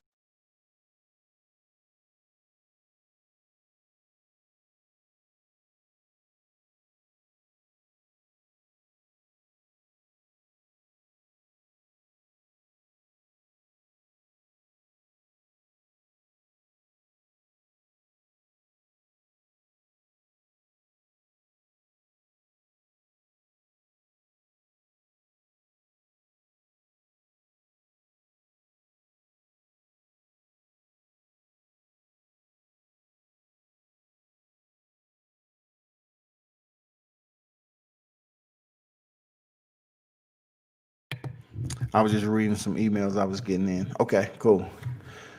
I'd rather see Obali versus Casemiro, speed versus power, winner fights Inui. If that is the case, but we all know Obali is facing Donaire. That's going to be a tough fight if it's any way on what played out with Inui. Look, that could have exhausted Donaire. That fight he had, that war he had with freaking Inui, we could see him grow old in the ring with Obali. You know what I'm saying? He could grow old, but the way Casemiro looked, Casemiro, come on, man. That dude ain't here to fuck off. He came in with the blonde hairdo. He said, I'm here for business, goddammit. I'm going to give you one-handed push-ups with my gloves still on to show you how serious I am. Bring whoever you want.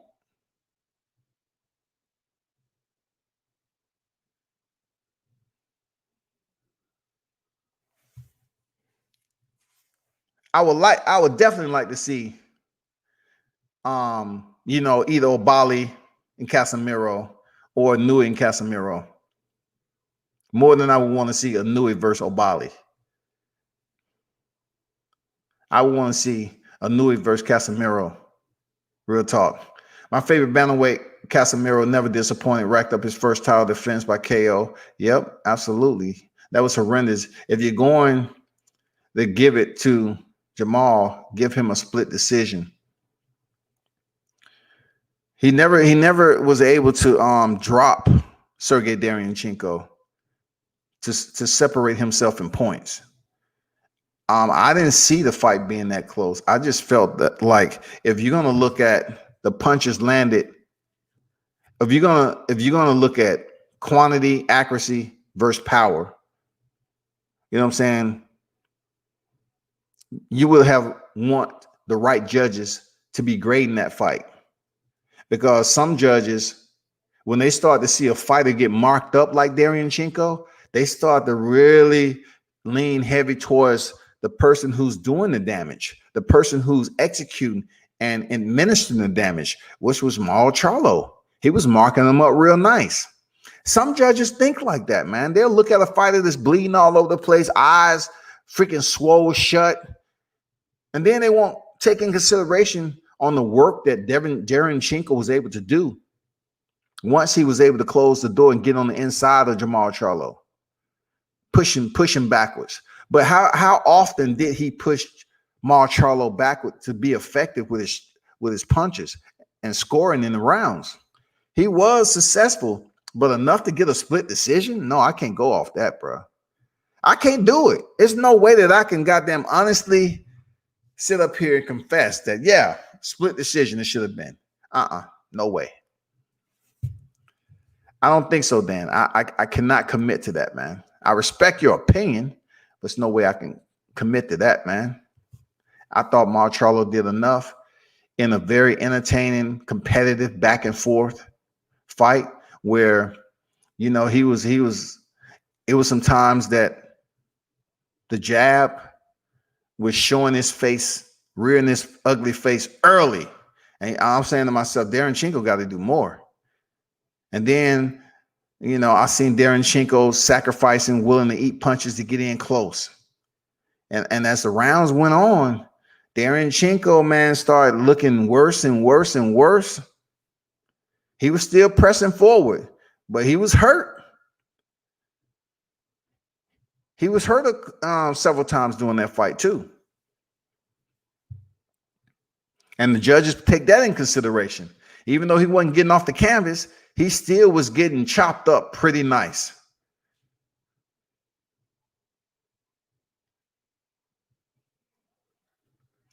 I heard Adesanya using steroids. He got gyno. That's a sign of steroid. Well, I look at it this way. I've seen the pictures that's out there with his chest looking funny. And let me pull that up. Somebody was saying it was surgery. You know what I'm saying? I don't get into that unless it's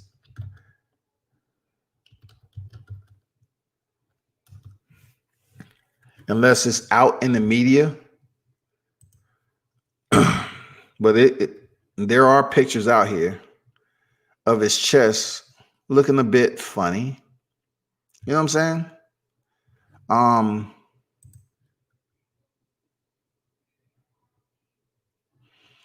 It was a couple of sites up here. They're saying Israel Adesanya is suspect for taking gear.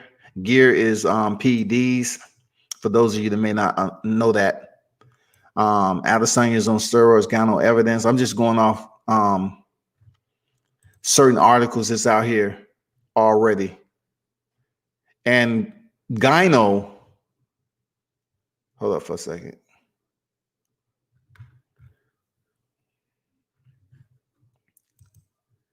Let me give you the definition of gyno.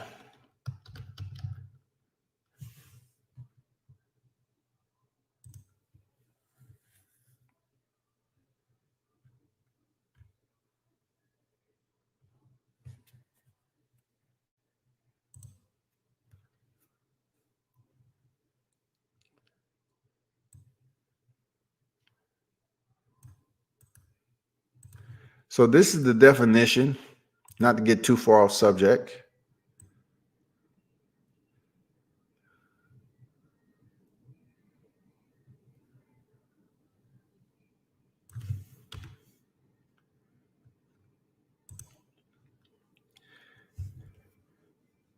Is an increase in the amount of breast gland tissue in boys or men caused by an imbalance of hormones, estrogen, and testosterone.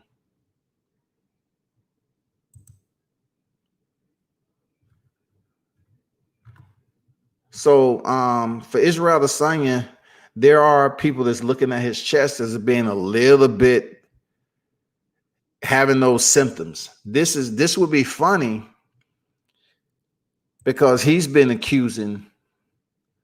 accusing Paulo Costa of being on juice. You know what I'm saying? He accused Paulo Costa as being on juice.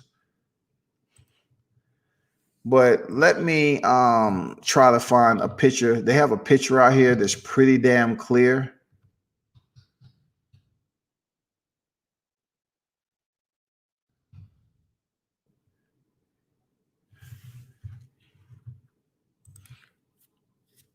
So I can show y'all what I'm talking about.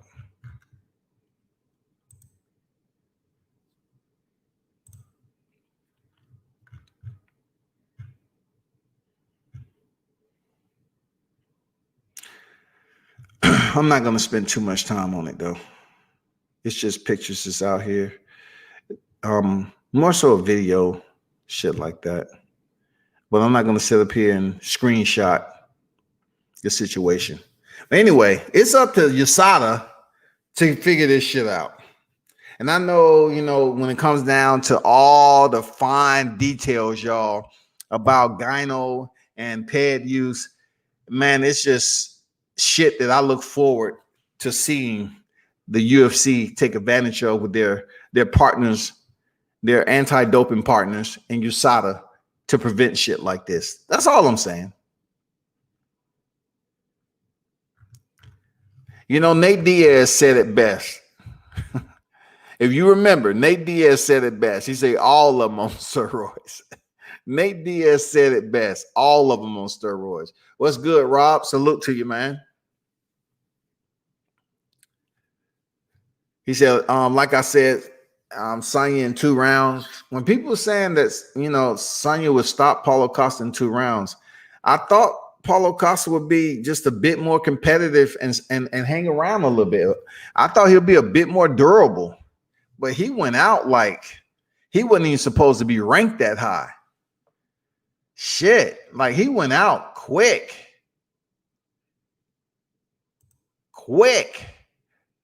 Jesus.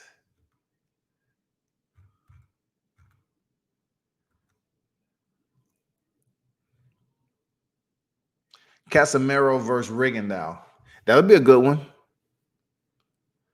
But seriously, I think Casemiro will give Rigondeaux a run for his money. Even though Rigondeaux is smart, he has a title right now. I think it's a regular title. I think Rigondeaux may show his age in that fight with a young, hungry motherfucking assassin like Casemiro. Seriously, it'll be a good fight. Real talk. I believe wholeheartedly Casemiro has much more to win that fight against Rigondeaux. Seriously.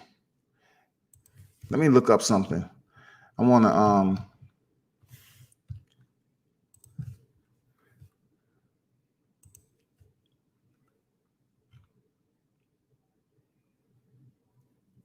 his last fight was Solis. Okay, for the vacant WBA regular title. He won a split decision. So that's why I'm saying Casemiro will be, in my opinion, too much. When he stepped in there with Solis, he was pivoting out to his right and checking him with the right hook out the door. I get it.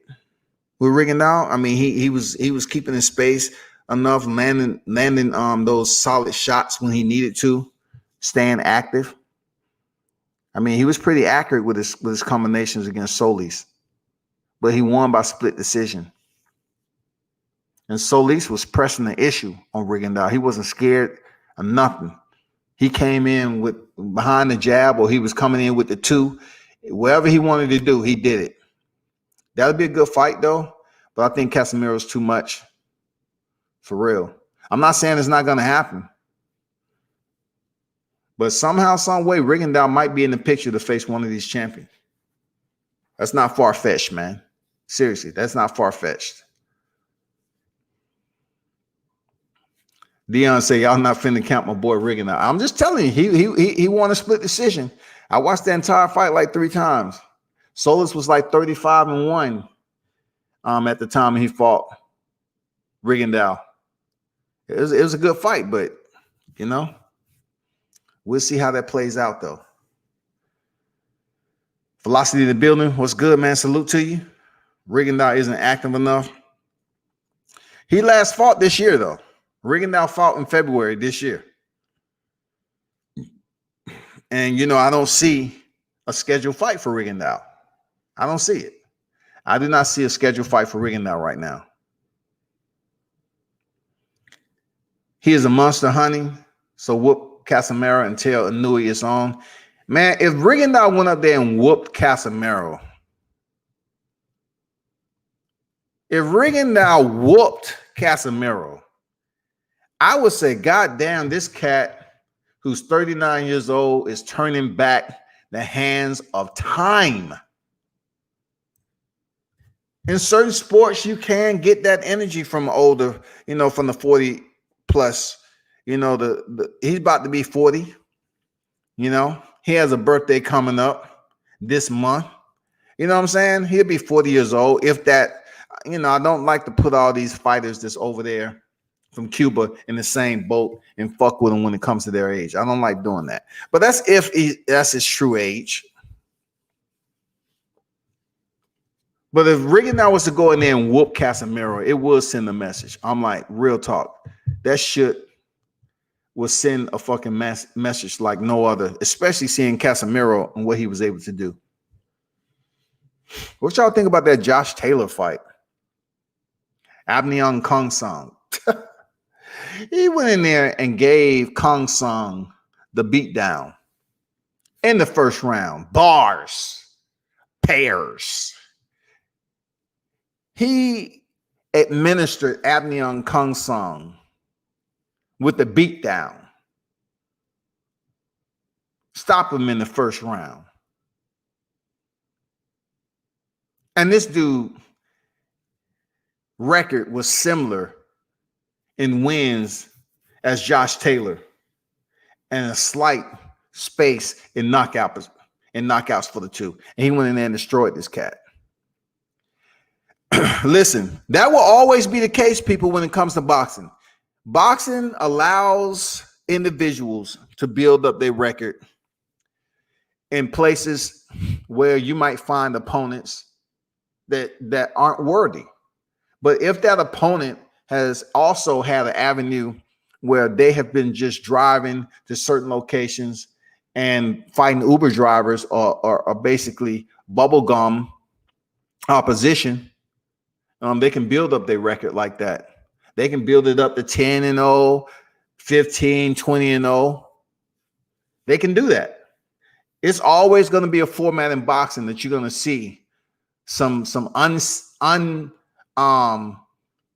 unsavory opposition down at the bottom floor of these fighters' records. You're going to find that from Lyft drivers, Uber drivers, freaking tow truck drivers, scullery operators, mechanics,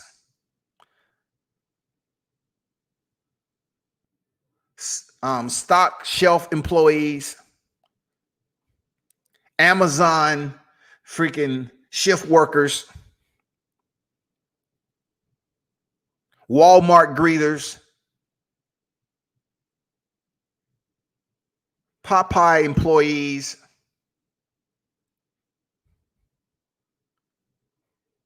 life coaches, unemployed, substitute teachers,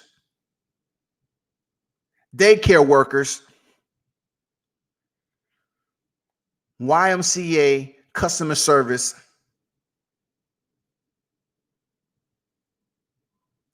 Target cashiers. You're going to see all this on boxers' records sometime to build up their record. Jiffy Lube technicians. You're going to see, because it's really nothing that stops a person.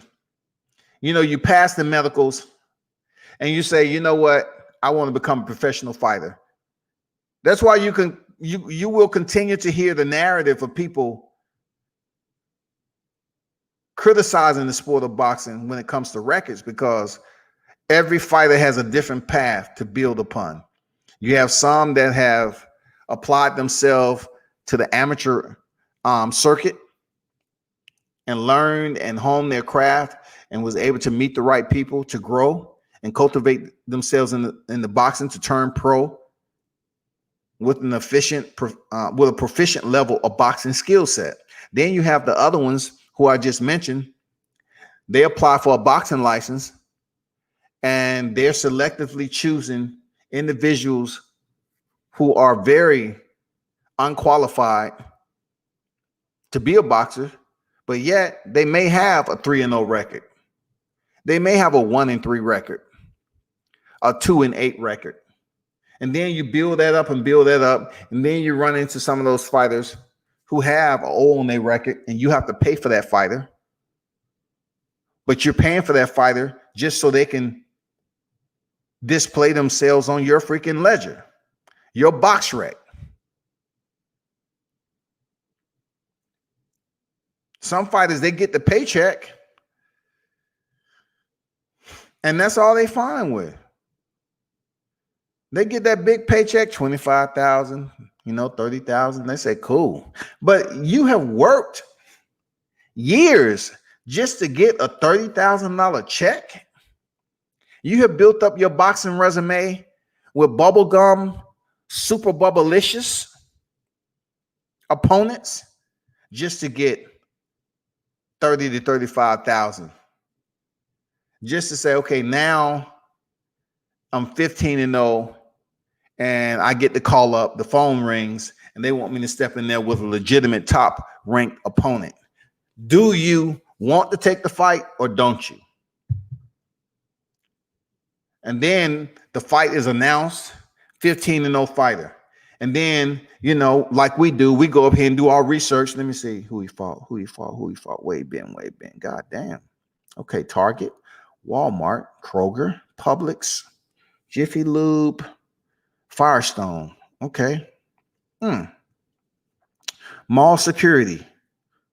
Damn. Okay. Uber, Lyft. All right. Modern transit system. Shit. Museum greeter.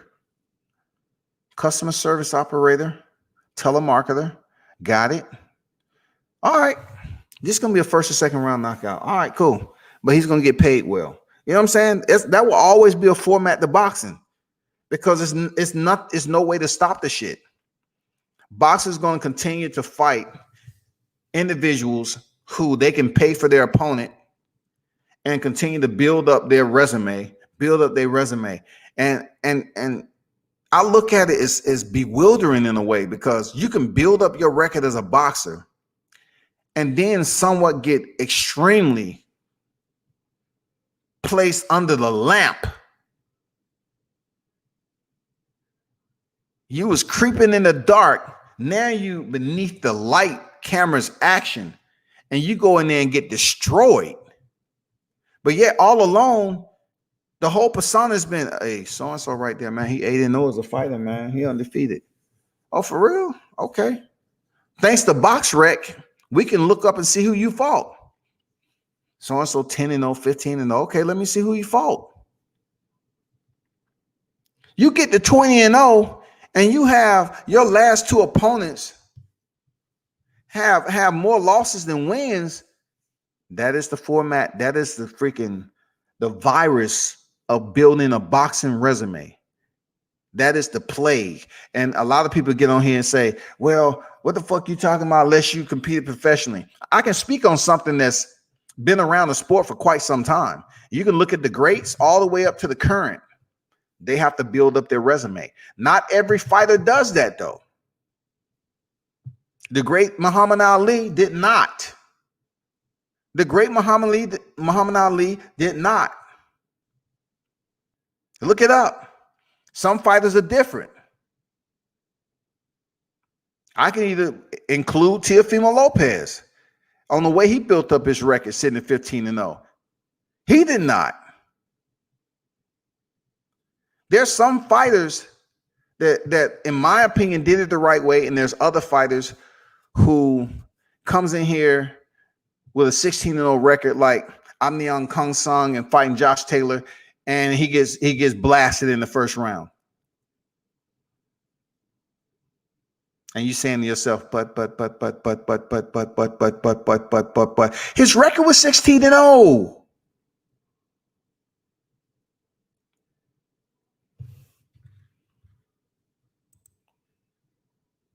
When they announced the fight, it looked great.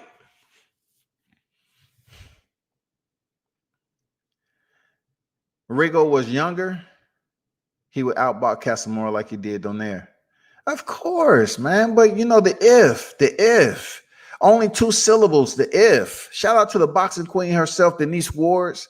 Good afternoon. Scotty White must go back and catch the beginning. Thank you for dropping through, Denise, all the time. Salute to the boxing queen herself. Real talk. Always a pleasure having you on deck.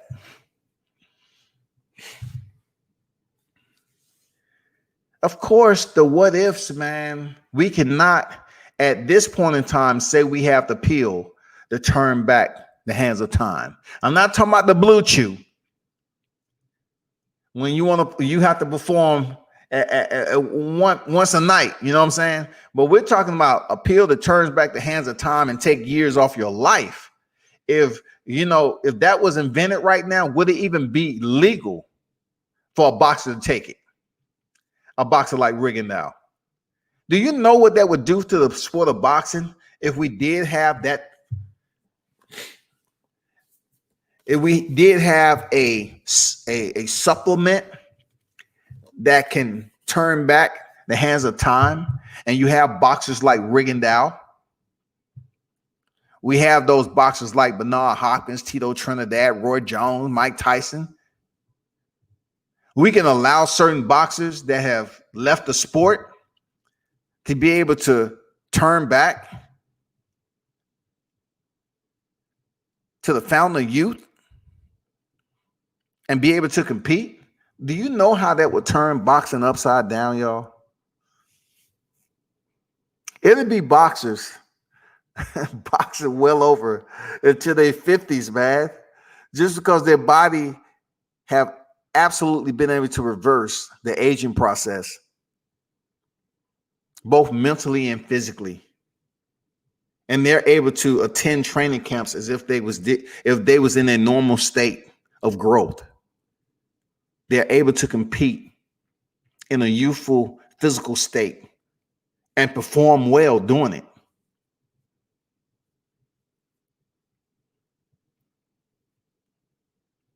I always say, once scientists are able to take some of the tendons and some of the DNA from animals and allow it to be able to flourish in that of humans, so we can have the speed and the strength, it'll be amazing, because animals can run extremely faster than humans, obviously.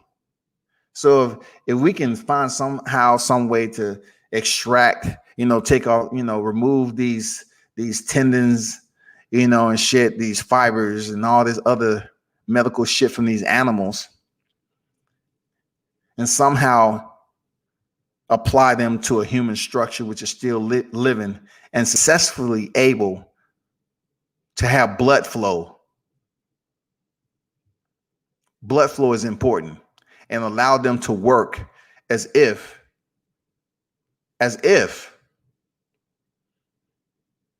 that particular human being grew with these strands of DNA and ligaments and tendons and all that shit. If somehow, some way the medical doctors were able to have this transplant happen, and you have a human out here able to move at the speed of an animal, it would be amazing. You know what I'm saying? It would be fucking amazing. Anyway, back to the topic. That's how, my mind wanders like that. But Rigondeaux, at this point in time, all this, I believe he has a couple of big fights left in him. Rigondeaux is one of those individuals that has been known to be a smoker. You know what I'm saying? He's known to be a smoker. But for him to visit 118 at this time in his life is amazing. It's amazing. He's an older fighter, and he's in a division with some very legitimate killers at the top of the food chain. So I'm curious to see what his next fight going to be. I would like to have seen Rigondeaux step in there with Nordino Bali. I would like to see that fight. Real talk.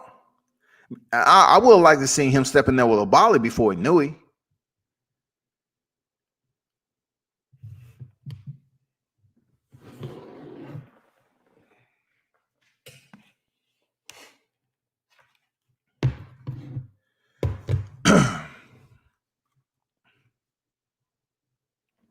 Man, I dropped the link earlier if y'all want to come in here and drop your opinion, man. Y'all don't have to show y'all face, man. Come on, shouty.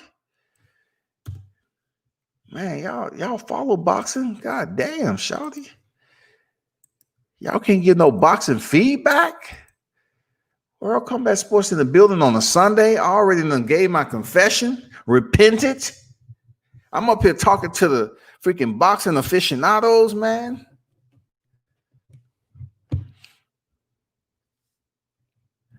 I virtually tied.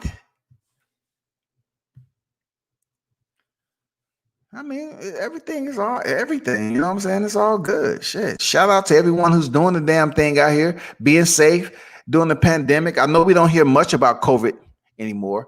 It depends on where you at in life.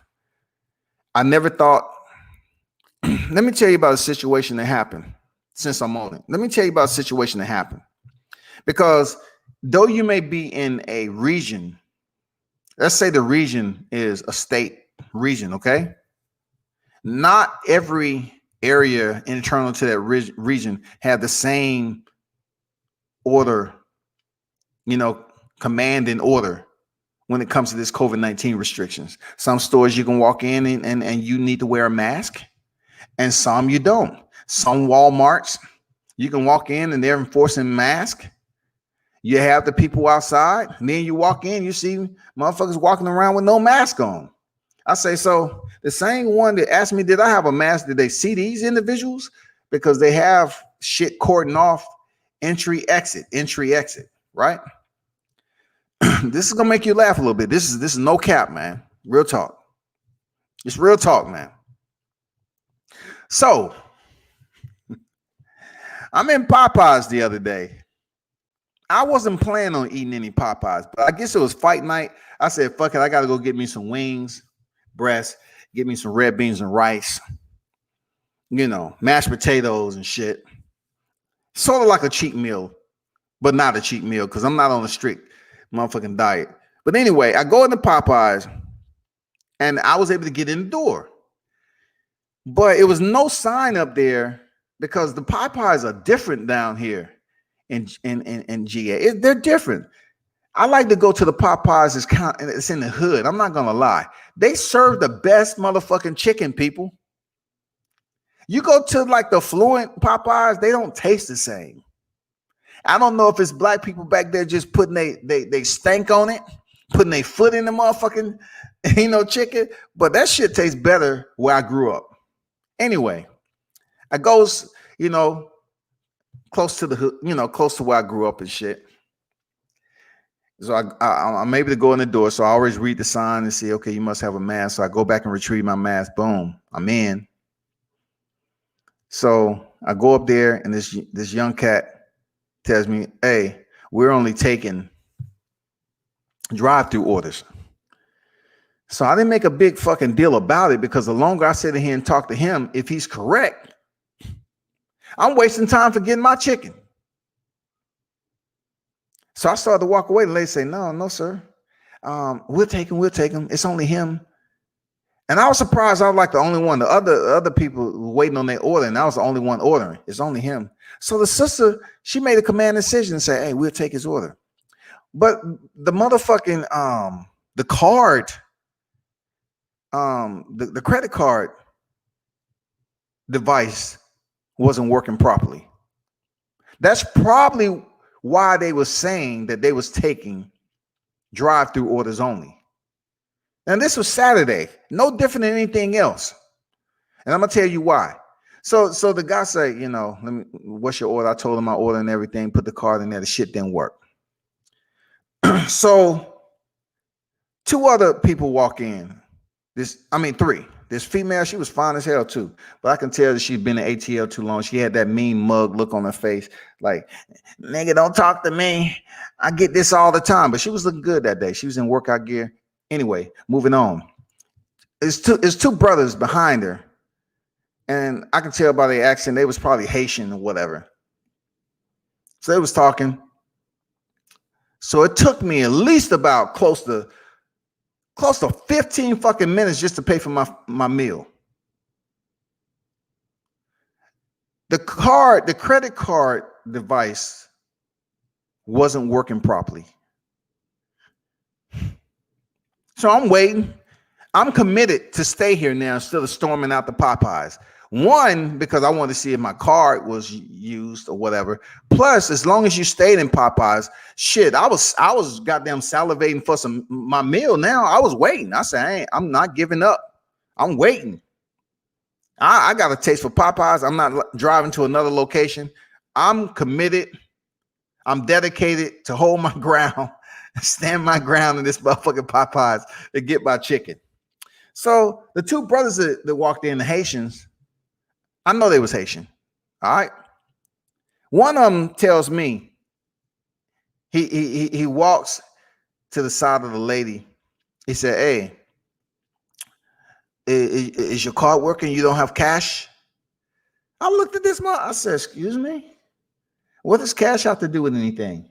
Card not working. You don't have your card not working. I said, how do you know my card isn't working? Did you hear them say my card wasn't working? I say, man, just get back in line. We good, man. It's going to work out. There's no need for the extra energy. Oh, we've been standing here for quite some time. I say, talk to them. At this point in time, I didn't lose my patience, but I'm going to tell you, the Haitians down here, Florida, whatever, man, they some mean ass motherfuckers. I'm just going to keep it real. Seriously. They may have the same skin tone as myself, but they some rude people.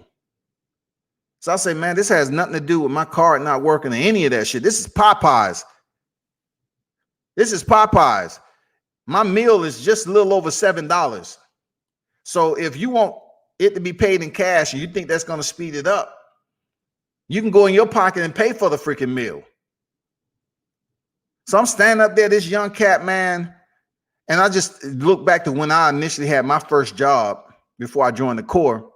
I said, I'm not going to go in on this dude, for what? It's not his problem. So they switched from one register to the next register. And that card shit was messed up from a login or something. And that makes all the sense of their card device, the credit card device, not working for him to tell me, oh, we only taking drive-through orders. Because they had enough food in there. I'm looking at the chicken sandwiches. They're plentiful. You know what I'm saying? Even though I didn't order a chicken sandwich, I say they got enough chicken sandwiches in this motherfucker, right? So we go to the next register. I'm standing there, and the manager comes up there, and they're working the cashier. And this time it's a cool 15 minutes. It's close to 15 minutes, man. I'm committed, but I haven't paid for my food, and my food is sitting up there. I remember when they completed the order. So this Haitian guy comes up. He said, ma'am, no, he asked the guy. He said, where's your manager? Your manager. So I'm looking at this guy, And I'm not social distancing either. I'm looking at him. I'm right there looking. And I didn't ask him why he wanted the manager. I figured he wanted to tell the manager, something stupid. So the manager come up there to help out her employee by the login and the register. He said, "Are you the manager? Is it any way that you can open up another register? Because this guy card not working." I said, "Bro, they didn't tell you my card wasn't working." And then the lady said, "No, it's not that his card's not working. It's our credit card device. Our credit card reader is not working." He said, "But I have cash. Can we go ahead?" I said, "God damn. You want Popeyes that bad?" I say, "Listen, when I pay for my meal, man, I'll pay for you. What you want? Because you getting on my damn nerve. Man, you impatient. And you up here all over some Popeyes chicken. I see this shit on World Star too much." I say, "You see all that goddamn chicken back there? It's enough for you and everybody else." And by that time, the dude had went out there and locked the door to stop people from coming in until they get their shit right. So once she told this dude, the credit card reader is not working, but it would be finished. Give us a second. And then that's when he asked, "Could you open up another register so we can pay? We can have cash." I'm saying, "Bruh, I'm paying for my meal now. If they want to open up another register, cool. But if she just told you it wasn't my card, it's their card reader." And I ain't gonna lie. I looked at him in his face. I said, "Can I get my apology, please? Just like you waiting on your Popeyes chicken, I'm waiting on my apology." And he laughed. I said, "I ain't fucking laughing, man. You up here making a fool of yourself. You stepping up. You're not social distancing. You see what's on the motherfucking door. You up here about to cause mayhem over some Popeyes chicken. Some Popeyes chicken, y'all." I tell this motherfucker, "Man, you want me to pay for your shit when my car work? Cool, I'll do it." Of course, him and his feelings, he would not accept it. I said, "No, let me pay for your shit, bro. Because you in a hurry. I want you to goddamn, make sure you order the spicy chicken and get what you want. Make sure you get the sweet tea, because I want you to feel a little sleepy after you eat your chicken." But this Popeye shit is real down here in the black community. It is real. Motherfuckers will cut your head off over some Popeyes chicken, y'all. Especially if they waiting on that damn chicken sandwich. They're gonna find out sooner or later, just like Coca-Cola. They're gonna find out it's some crack in that motherfucker. They put some crack in the sauce of that Popeyes chicken sandwich, because most of the Popeyes I drive up to, they have the drive-through wrapped around the building. I've never seen it like that until the chicken sandwich arrived. Now that the chicken sandwich is on deck, it don't matter what time I pull up and pass by Popeyes, they have shit wrapped around. I mean, one time I pulled up into a Popeyes, and instead of blocking the outlet for cars to leave, a car has to move to the outside so the ones who's pulling away from the drive-through can actually turn right to head out to the main road.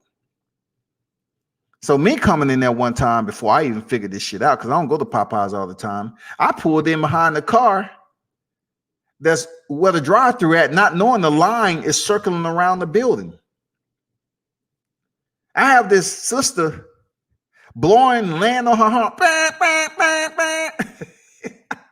I'm like, what the fuck? I'm like, damn, what the fuck is going on? I rolled down my window. I kind of cracked the door. I said, "Yeah, what's up?" "You broke in line. I was here before you. The line is around the building.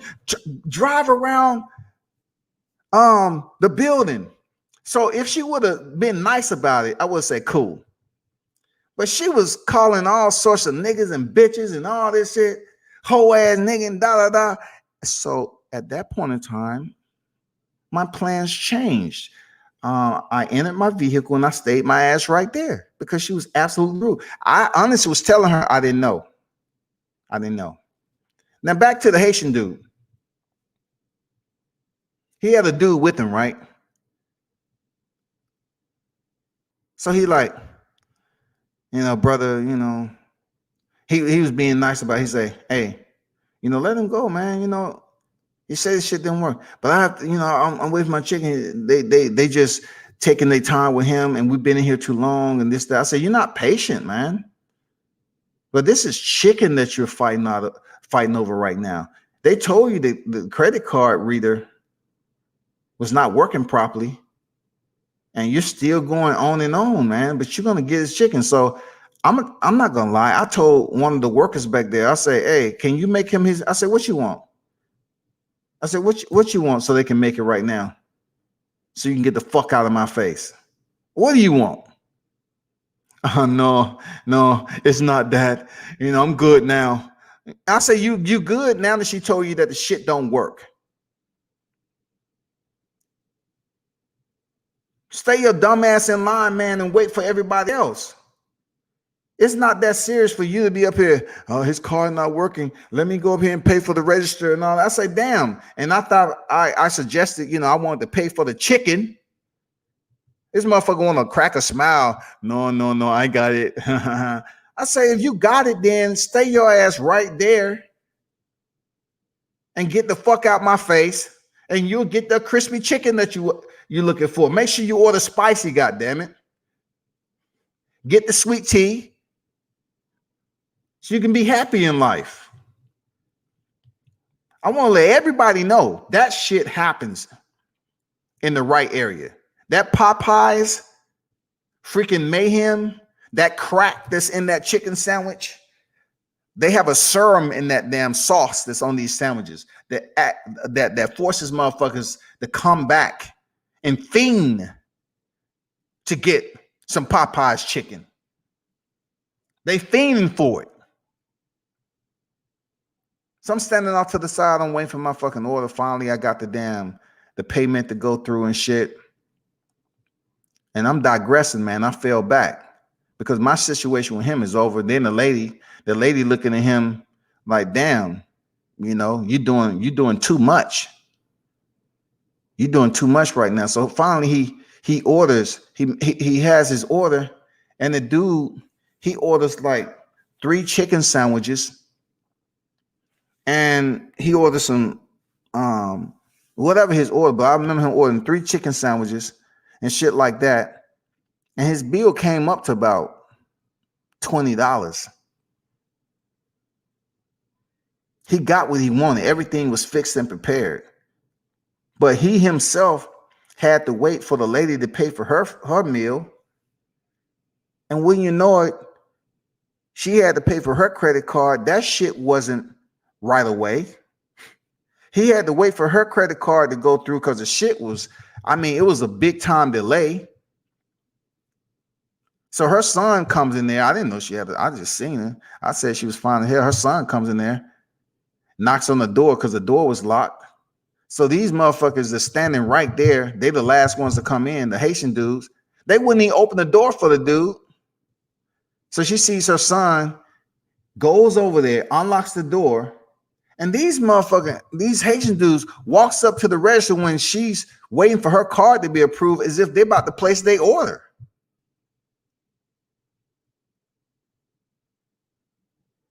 So her son walks up in there like, what the fuck is going on in here? Like he's kind of talking to his mom. He's like, man, we almost getting our meal. The credit card shit won't work and this and that. And then he's like looking at these dudes that's standing, behind his mom. And they just look stupid. They just look like they was being petty. You know what I'm saying? The lady went to open the door for her son, and these motherfuckers want to walk up to the cashier as if they was about to place their order, but they had to wait till her shit was approved. All over some damn Popeyes, y'all.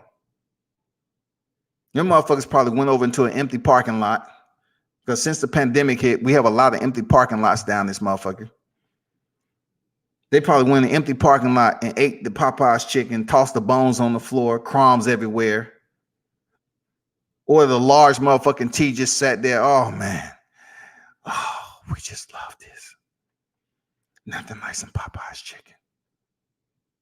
When you see that shit on World Star, when motherfuckers getting their ass beat in Popeyes, know that it's absolutely for real.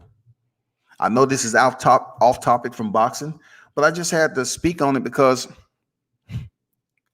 if they would have said that, hey, we're trying to get back because we need to do a live stream for the boxing cards that's coming on, I would say, you know what? I understand where you're coming from. I get it. But understand this, that the credit card reader is not fucking working. This man said, you don't have cash? If you got cash, pay them for me. Do a good deed for the day. Pay these motherfuckers.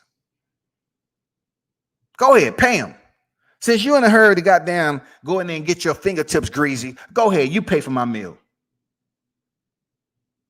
Go ahead, because I know you got shit to do. I know you want to cut that biscuit in half and put that strawberry jam on that motherfucker, put the honey on top so you can just be in heaven. Make sure when you are in an area, I'm talking about especially the Popeyes that might be in the hood, make sure you pick the time frame accordingly. Make sure it's daylight out that motherfucker. If there's a line around the building, just be prepared. You have to properly plan this like it's an operation, y'all. Because I don't want you understanding and taking for granted that the World Star shit that goes on in Popeyes is fake. No, that shit is for real. Somehow, some way, man, they have created a serum and applied it to the chicken sandwiches that allowed motherfuckers to be, physiologically dependent on going in here getting this Popeyes chicken. It wasn't Popeyes been around for a long time, but it's something that changed. It's serious. It's something that changed, y'all, when these sandwiches came on deck. Allow motherfuckers to treat that shit as if you're legitimately stealing money from them. Like this is a bona fide felony that we're talking about. People are taking something less than a misdemeanor. And if the shit go left, you could find someone doing time in prison all because they shot a motherfucking Popeyes. What again? Why you shot that motherfucker? Oh, he was talking shit because the card reader wasn't, working. And I was like, I got cash. He should have cash. Everybody should have cash. And I got pissed off and I ain't had too much time. And I fucking lost it.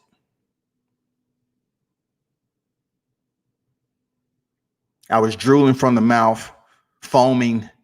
I was looking rabid. Shit wasn't right mentally. The chicken was right there in front of me in my proximity. I just wanted to reach over the counter and grab me, at least about a 6-piece wing. I didn't have access to it. And this guy, he was just taking too long. So I had to let off. 15 years for a Popeyes freaking shooting, huh? Yeah, I think it was all worth it though, because I was able to eat my meal accordingly before I was apprehended. You know what I'm saying? So therefore, I think it was all worth the while. Anyway, Sports 101, what's good, man? Salute to you. Sorry for that tangent, but I just had to talk about what my experience was down here in the A. These motherfuckers are on some other shit when it comes to damn these fast food. Even with these soul food restaurants, according to what's on the agenda, these cats get wild. Salute to you there, Sports 101. What's good? Now I'm guessing that you changed your name. What did you used to be, Sports 101? Did you used to be a different name than that? You got a wrench. I'm curious to know when I gave you the wrench, what's your other name that used to be if you changed that name. It's not a big deal. I'm just asking. But yeah, that's the story, man. This motherfucker was on some other shit, man. And that's not the first time I ran into, these dudes that's impatient, these Haitian cats that's impatient rather. The Africans that's down here in surplus, they can be where they want to be, but they some rude individuals at times.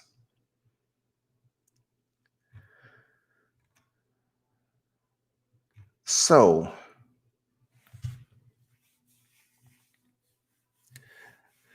Josh Taylor said he wants Jose Ramirez next. And from my understanding, Jack Catterall should be the next opponent. He's a UK fighter, should be the next opponent for Jose Ramirez. We'll see how that boxing politics works out. You know what I'm saying?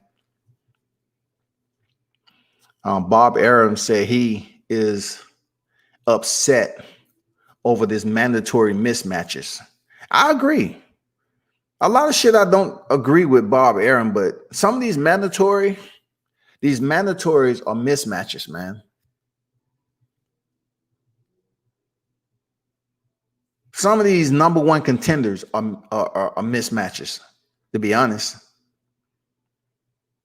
They are. But more so when it comes to, seeing what we've seen with Josh Taylor and Abnion Kung Sung is real bad for boxing. I'm gonna be honest with you. It's really fucking bad for boxing. Especially when this guy was able to build his record.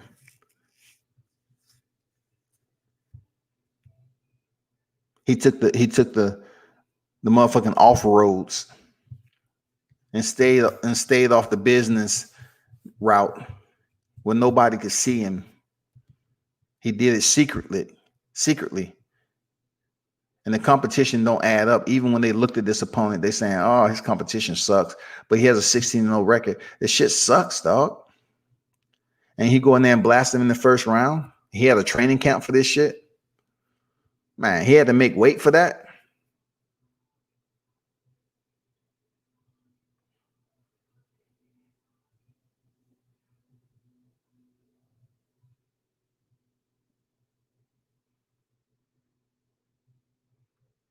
But man, y'all know what it is, man. That's, on the interim, man, the freaking UFC card was okay.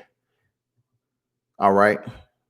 They went out a little bit easier than what I thought. But more so, I will have to give the nod to the Charlos, their PPV event.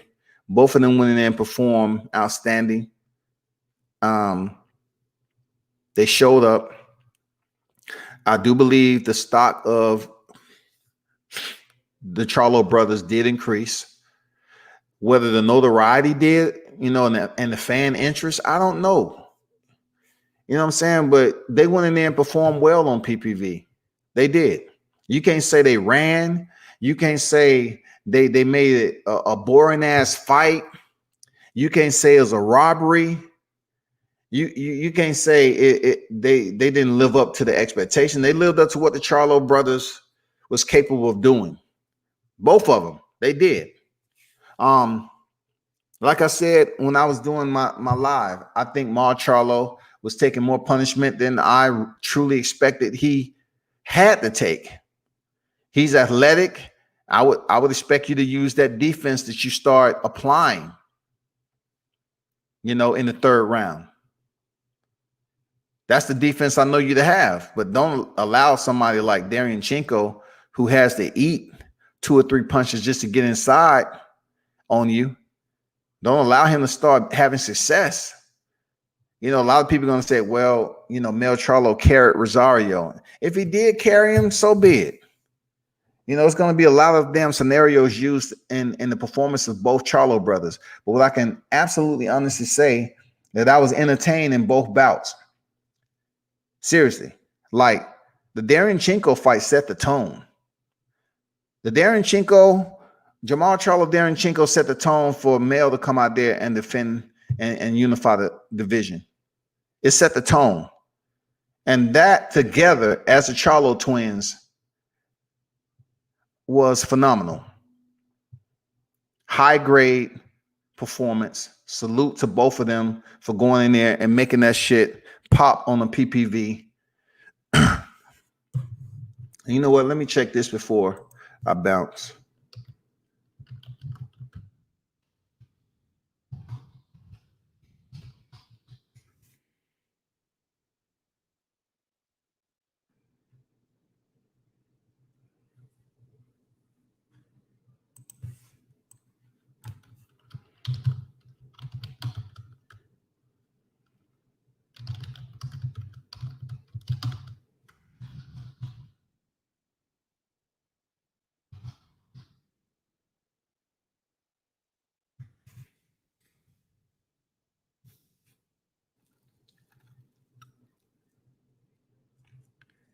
I really want to get some solid numbers. Let me see.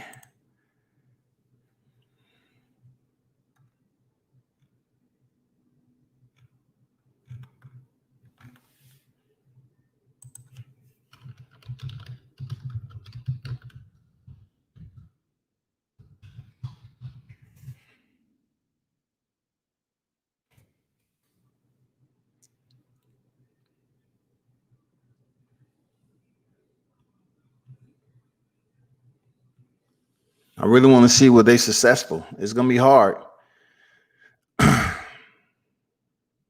We want to see if they were successful with the views, man. Because as you looked on the thumbnail, man, 155,000 for Lubin versus Goucher. I know for a fact that the Charlo's PPV will exceed that. It's just how much. How much of a gap will it be? Lubin, Goucher, 155,000. You know what I'm saying? Being that that fight was not PPV, I'm really curious to see what the PPV numbers are going to look like with the Charlo brothers and overall.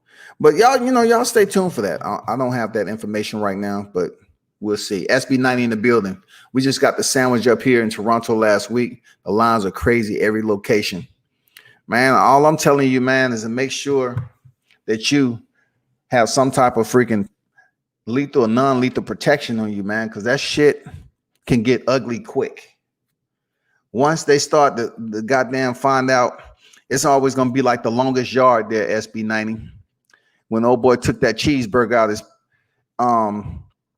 he took his cheeseburger out his pants and put it on old boy's head, say, there go a cheeseburger right there. I mean, there go a burger for you. He says, with cheese, the motherfucker's going to be out there selling damn Popeye's chicken sandwiches on the block. And look, I thought the shit was gonna die down. I did. When this shit initially hit and they ran out, and then they brought chicken sandwiches back in, they had a sign on the chicken sandwich will return in 3-4 days.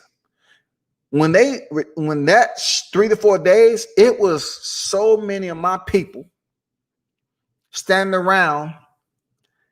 And the shit was outside. So I'm thinking this got to be a joke. So I walked up. I said, hey, "Is this a line?" Yes. This is the line to pay for the food. Yes. I was like, okay. Motherfuckers had pride and invigoration. You know what I'm saying? When the chicken sandwich lines was out the door. Now with the COVID and everything, the lines are wrapped around the building and into the parking lots. And some of these locations, they don't even allow you to walk in because it gets so crowded in there that I guess, it's a little bit more for them to handle with processing the orders. Because really, you don't want to have a group of individuals that's stacked in the Popeyes and you run out of chicken and run out of chicken sandwiches and they lose their fucking mind. You've seen it on World Star. That shit is legit, y'all. You seen it. People lose their mind. So expect that, SB90. Yeah, unfortunately, he had to train to avoid the straight right power from Kong Sung. Hey, if Kong Sung and what I hearing about all this power and everything, dude was folded up like a lawn chair. So he had power in his hands, but not core strength. I'm just saying something wasn't right. Something was a facade.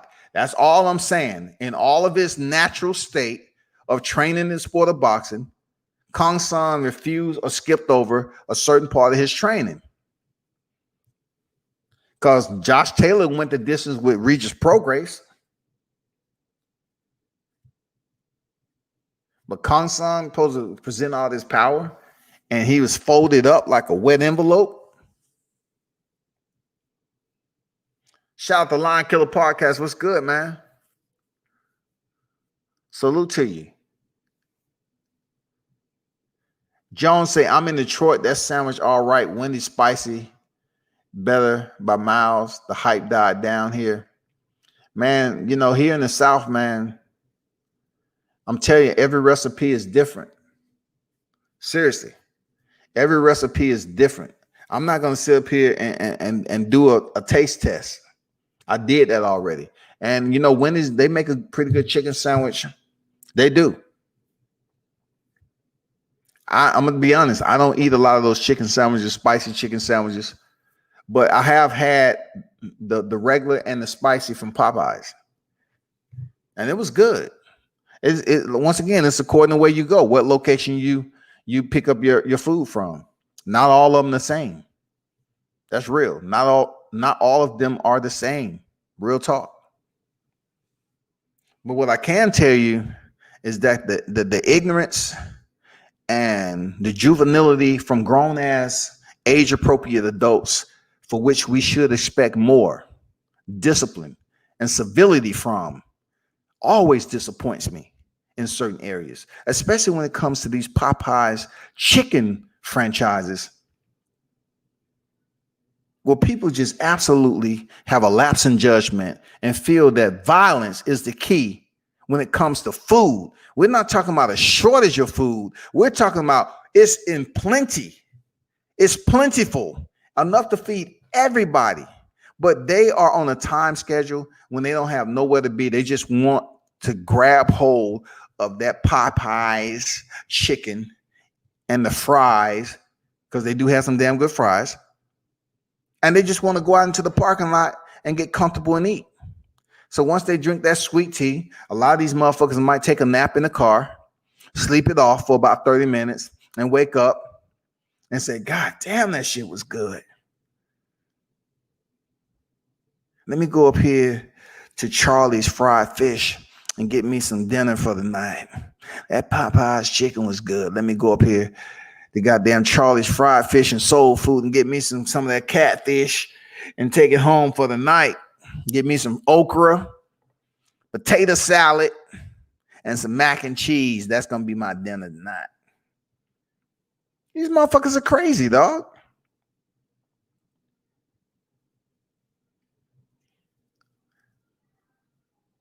He says, good, though, not good enough to catch the case, man. Hey, people, you would think that would basically vilipend the severity of it, right? And treat it as if it's unimportant. Inconsequential to going to jail. That's the thought process you should have. But when it comes down to these individuals that they eat fast food on a regular basis, that might be their stopping point. They will defend as if it's their own franchise, people. They will defend it to the highest street court possible. Where your manager at? The time it takes to get my chicken, I could have already went up to freaking Kentucky and ordered me. They would have been finished already. And then the manager gonna say, well, why you didn't take your black ass up there and go to Kentucky then? No, I like my Popeye's chicken. I ain't gonna lie, man. I'll just stay patient. Well, stop complaining then. Stop complaining. Just wait your turn. We got enough chicken for you. We're gonna be good. Stop sitting up here being a fool. Stop acting like you about to die, motherfucker. And the last thing you want to eat is some Popeye's chicken.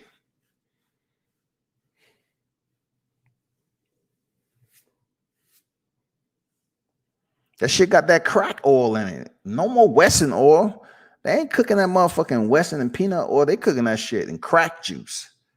If it's ever a thing. They invented some other type of cooking oil that somehow, some way has a synthetic serum, a drug that draws you back. You cannot just go in there and give me a 2-piece. Yeah, I'll take a 2-piece with just give me a order that 2-piece with some fries. That's it. No, you can't do that no more. People are going in there. Yeah, give me the family bucket. Well, that family bucket right there comes with what? 2 large, right? 2 large sides. All right, cool. Give me the dirty rice and the red beans and rice. Yeah, give me 2 carbs. Oh, you don't want none of the string beans? Fuck that. Who wants some string beans from Popeyes? I can go to the grocery store and cook me some string beans.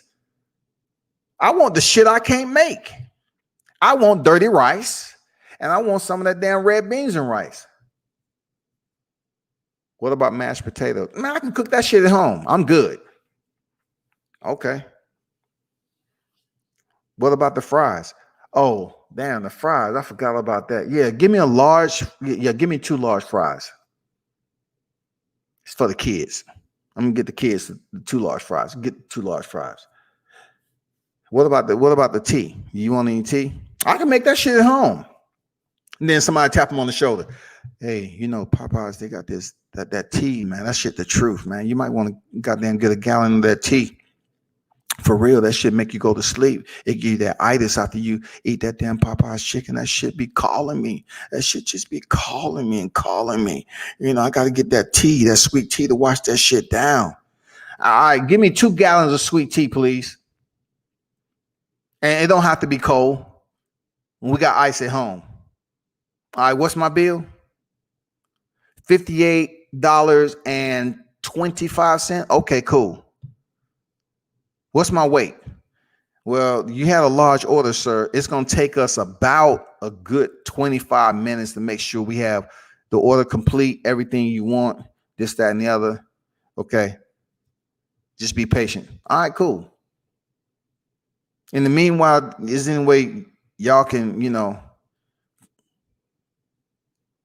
let me, give me a drink or something to sip on or something, some chicken tenders, something, or just a free bag of fries.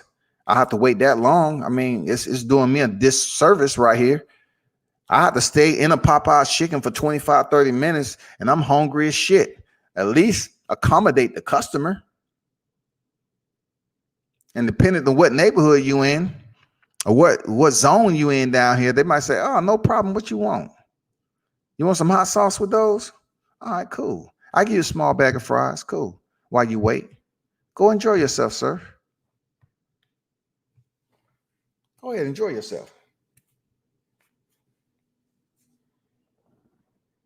This shit is real, people.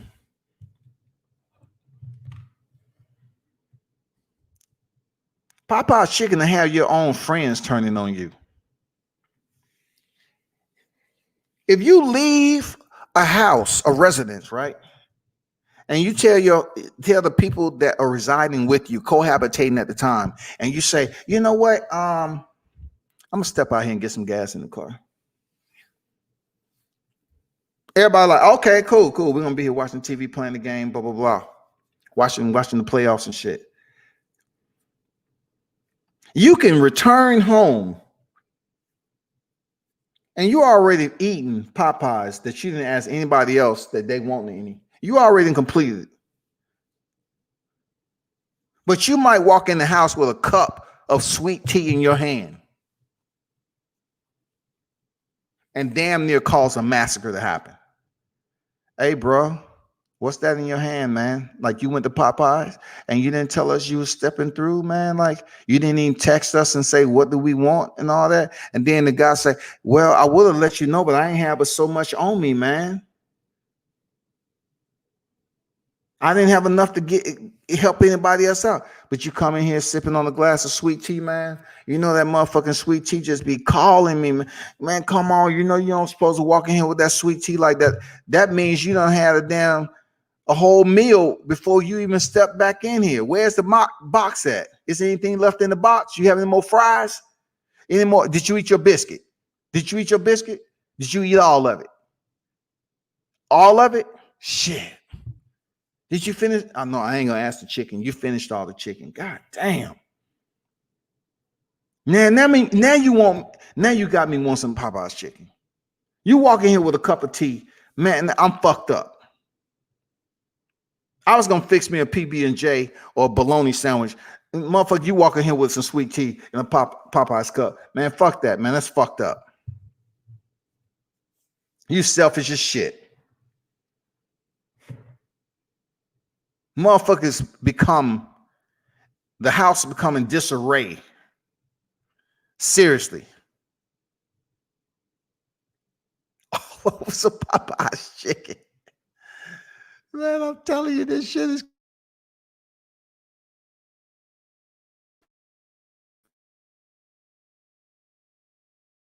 I'm like, for me, when I drunk that, I was like, it just didn't sit, you know. It just didn't sit with me well. But some people love that shit, that Don Julio, man. John said, I love steak, but I'm not catching a case over in Delmonico. Hey, sometimes, Jones, I'm going to tell you like this. You may not go out there looking to catch a case, but you may indeed become a part of one. You're not going out there searching, but you may become a part of it. You may become an accessory to the fact. Something that you're not involved with, but due to the individuals that are next to you in proximity, they start an all-out brawl. Just because they walk in there with impatient, they might have, look, this you have to do a site survey. You may have had some individuals enter the Popeye's chicken who was originally in the drive-thru, and the drive-thru was moving too slow. So then they exit the vehicle and come in there and order and find out it's a long fucking line, just like the drive-thru. So now when you was chilling in your car, now you have to stand on your own 2 feet. And you get to the register, motherfuckers have an attitude. Well, damn. That's their first 2 words. Well, damn. I've been waiting forever. Shit. How may we help you? Do you have any chicken sandwiches? I'm gonna order 3 chicken sandwiches, 3 or 4 chicken sandwiches. We all out of chicken sandwiches. God damn, nigga, what? How are y'all a Popeyes and don't have chicken sandwiches? What the fuck is going on here? Where's your manager? Sir, the manager is not gonna have anything to do with this because on the door, we said we was out of chicken sandwiches. Well, I ain't see it because motherfucker was standing in the door, you know, in line and shit. I ain't see it on the door. When y'all supposed to have more chicken sandwiches in? I couldn't tell you. Y'all don't fucking know when the truck coming in? Where's the next Popeyes? What's the location? Sir, I don't know where the next Popeyes at, but you can use Google Maps. Oh, so you trying to be smart? I'll fuck this motherfucking place up. Oh, you trying to be smart? You don't want to tell me where the next Popeyes at? This shit's serious. If I knew if I could use Google Maps, I would have did, but I asked you since you work for the franchise. Fuck this. I'm leaving. What the fuck y'all looking at? I waited out there in the drive-thru and came in here and I can't order my shit. Y'all got all that chicken back there, but you can't make a motherfucking chicken sandwich. So we're not actually killing the chickens and cutting them up to the point where we're putting raw meat on the grill cooking. That's not the case like that. We're not, that doesn't. Well, y'all should. If you're going to sell the chicken sandwich, make it accommodating for for the goddamn customers. Man, y'all better be prepared for that shit. I'm gonna tell you another part of Popeyes that they basically are drawing. They have always drawed down here in the South. They draw you in. Seriously. People don't talk about this much. The clubs used to stay open until the morning down here in the South, ATL, right? And of course, if you're drinking, you want to put something that soak up, put some on your stomach, so you want to go there and goddamn catch that motherfucking hit where your ass could barely move from sipping in the car before you go in the club. The real ones know what I'm talking about. You bring your shit to the parking lot. You take them shots before you go in the club, and then you walk in there. You don't have to go straight to the bar to order a drink. Unless you meet a baddie, and then you say, okay, cool. I'm going to take her to the bar, get her a drink right quick. I'm good. I get some water or something. But the secret was them Popeyes fries and some chicken. Before you goddamn even start to drink, get them fries, eat them motherfuckers. That shit was addicting. They cooked them in crack too.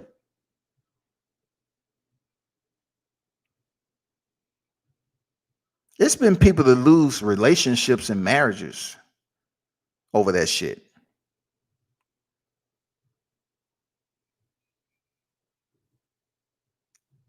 Popeye's fries was the absolute pre-flight meal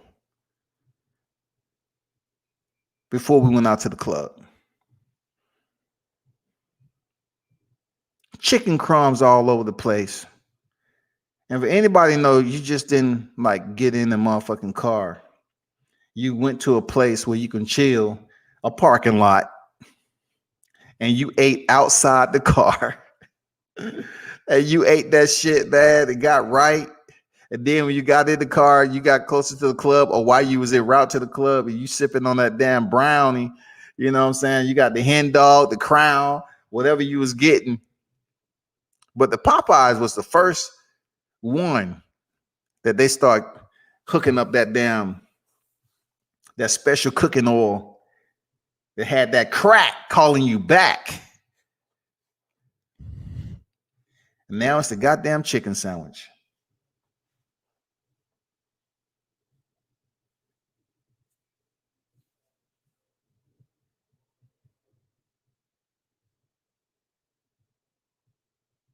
You got motherfuckers down here talking about chicken lives matter.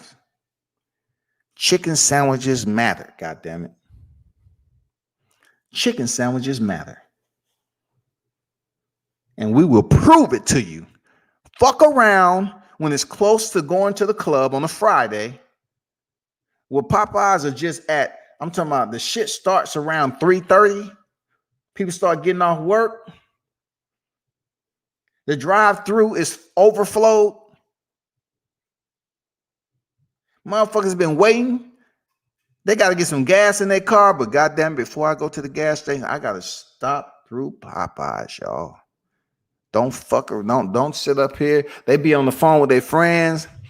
Look, I'm gonna tell you how bad it is, black people. You know you going to the club. You headed over. You going home. You know you going and pick up these friends or whatever. And you might pass by they place on the way back to the house. But when you sitting there talking on the phone to them, they won't even let them know they sitting in the drive-thru at Popeyes, and they haven't ordered yet because they don't want to have to pick up some food for their friends who gonna order some shit. It goes from you getting a 3-piece to ordering a bucket with 2 large size, extra biscuits, and 2 gallons of tea. God damn it, motherfuckers lose friendship over this shit. So. Correct me if I'm wrong, man. I'm smelling this motherfucker. It smells like Popeyes. Do you have Popeyes before you came over here? Because if you did, nigga, that's fucked up. They'd be like, nah, I ain't have no Popeyes. I don't know why that shit's smelling like that. Motherfuckers be looking around, looking on the floor and shit, looking for napkins, looking for a straw that you might have dropped in between the seat, a fry. If the fry haven't been there more than a day, you might get them one of your friends. Oh shit, that's a Popeye fry right there. Let me pick that motherfucker. That shit, it's room temperature too. You say you didn't go to Popeyes, you lied because this shit room temperature. They put that motherfucker in their mouth. See, that's fucked up, man. You know we grab Popeyes before we go to the club. You've been eating and being disloyal to the motherfucking code. Man, I'm done talking about this shit, man.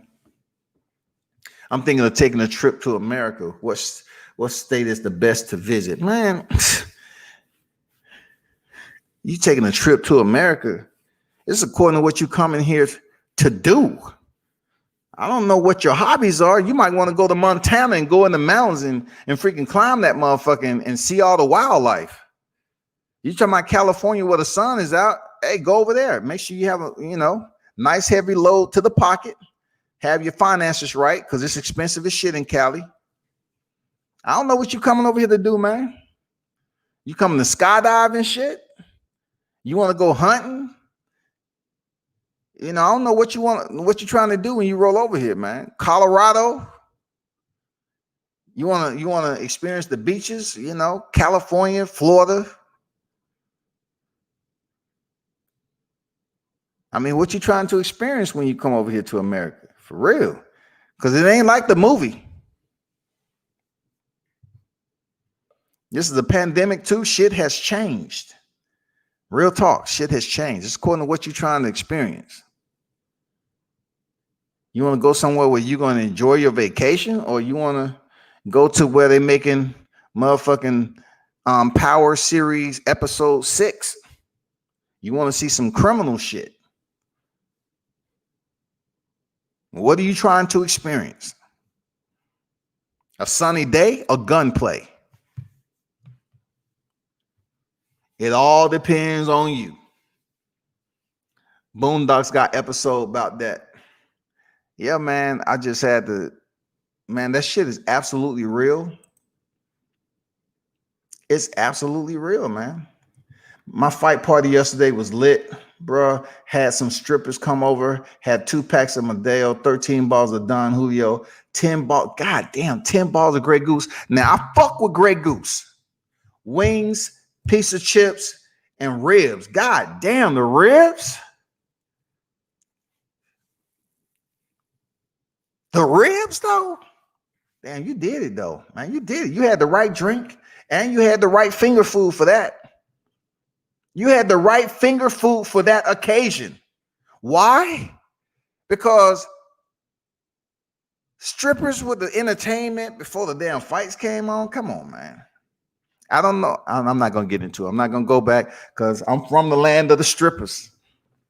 Down in ATL where the shit didn't end to, man, I'm not even going to get into it. I don't want to give anybody, I don't want nobody hitting me on the inbox. Trying to be holier than thou, speaking morals and principles. But I grew up off strip clubs.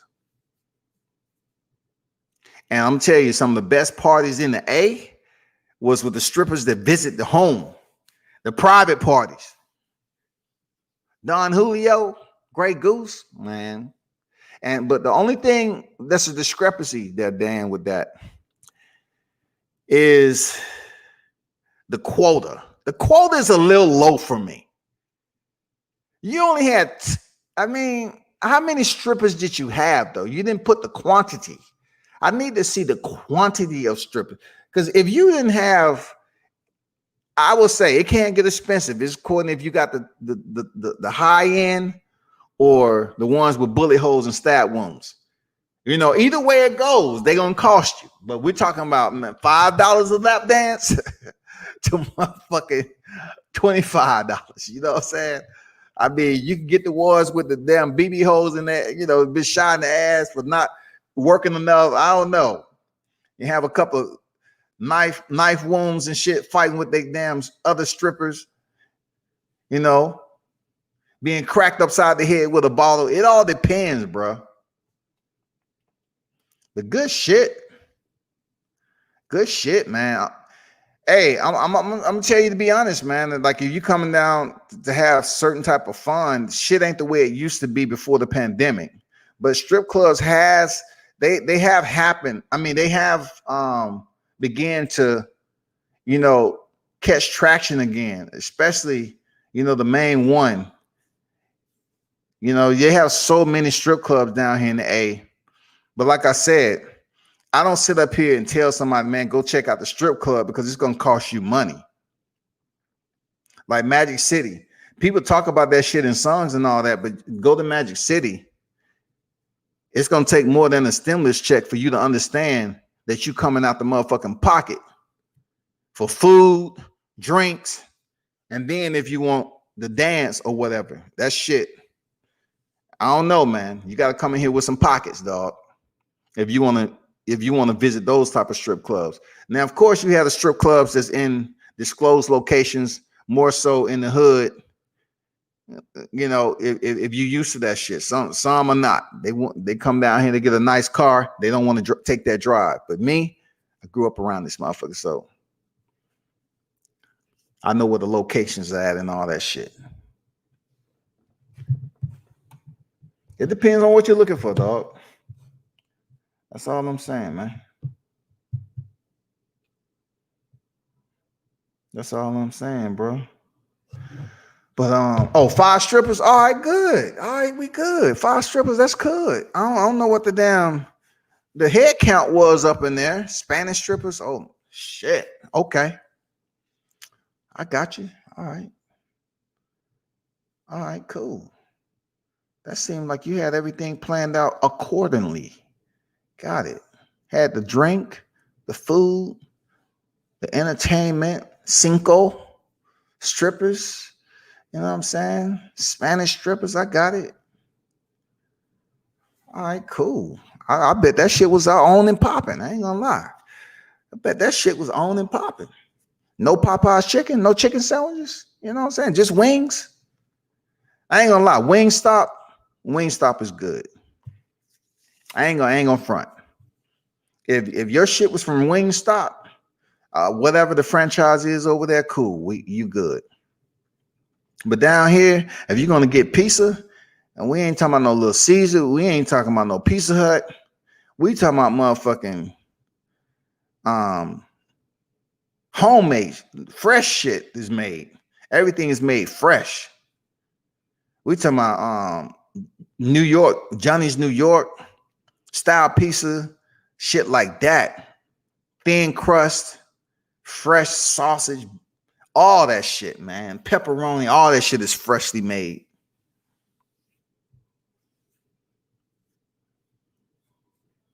It tastes different.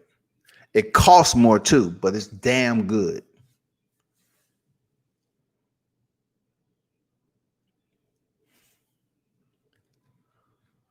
Four amigos passed the fuck out on the floor. And that's how that shit's supposed to be. That's how the fight party's supposed to be. I mean, if you still throwing fight parties and shit where you got the full entertainment, man, why not? I get it, man. You get the full entertainment value. I get it. Do it the right way. And ain't nothing wrong with that. I don't know where you're coming from, man. Some of the best parties when it involves strippers has been the house parties. Period. Because the arrangements are already made. And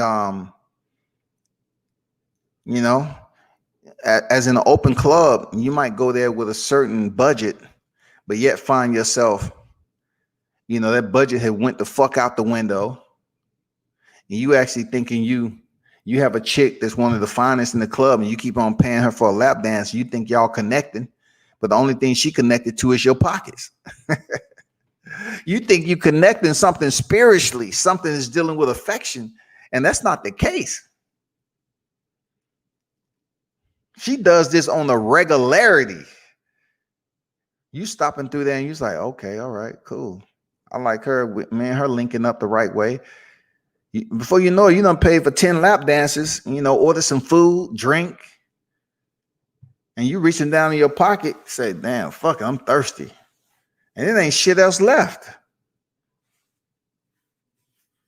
Now you're starting to think, damn, do I use their ATM? Do I use their motherfucking ATM? What's the service charge on that? Service charge is goddamn $11. Shit. You forget you pay for everything in a strip club. You want to go to an ATM in a strip club, you better look over your shoulders and everything. And what I used to like to do in a strip club, I don't know if you do this or not, but it happens a lot down here. You go get they have what it's called. You can go get a block. So you go up there and you take $100 or $50 to $100 or whatever the case may be. More so, we like the $100, and you get the $100 of ones, and they wrap that shit up like you getting it out the damn straight from the bank, man. You put that shit on your table. You got like 200 ones there, and it's a stack of fresh ones and shit. And you don't feel as bad because you take a little bit of stack of ones and you can pretty much see, what you're taking off and see the damn how it dwindles away in front of your eyes. So you can goddamn pace yourself. And plus, when the strippers see them damn blocks on the table, they say, oh shit, let me go over here and goddamn make sure I get some of this shit. And then you can take a little bit of stack, go up to the stage, boom, boom, boom, come back. Okay, I still got a stack and a half left. Then you take some more off the top, boom, boom, boom. You know what I'm saying? The strippers know they coming to your table that you got that sitting up there. Ain't nobody gonna take your shit either. What's one thing about down here? They got some motherfucking security that will fuck you up. If the strippers don't fuck you up trying to run out, shit, the security will fuck you up. But you get them blocks and you can pretty much see right there. You can gauge and pace yourself on making them $1. And then them singles fly out. You know what I'm saying? That's the good thing about that shit.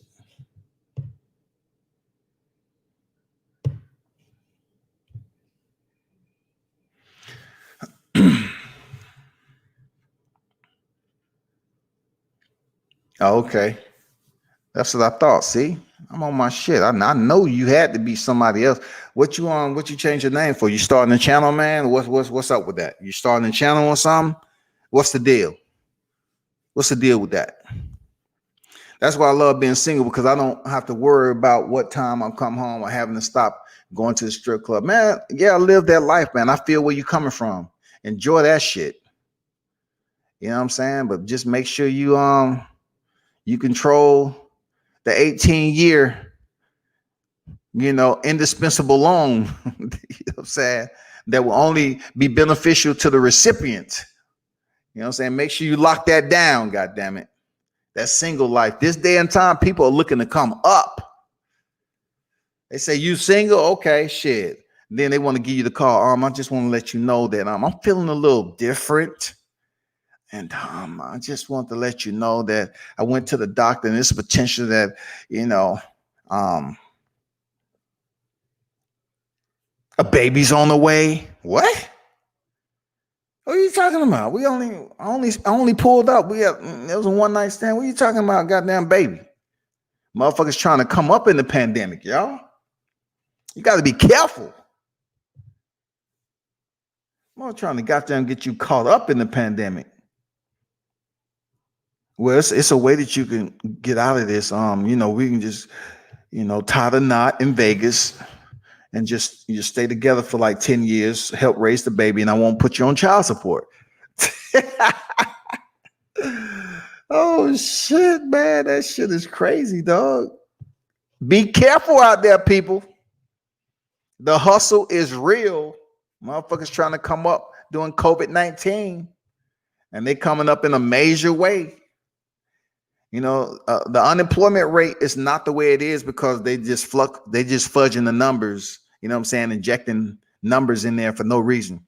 It's real live hustles going on out here for people to substitute their income supplement their income. You know what I'm saying? It's people out here attempting to supplement. I gotta find an alternative. I have options and all that shit. Damn, I gotta get a motherfucker caught up. Shit. Even strippers out here making house calls. Real life, real talk. Strippers out here making house calls. Don't think it don't happen. Yeah. They are. Real talk.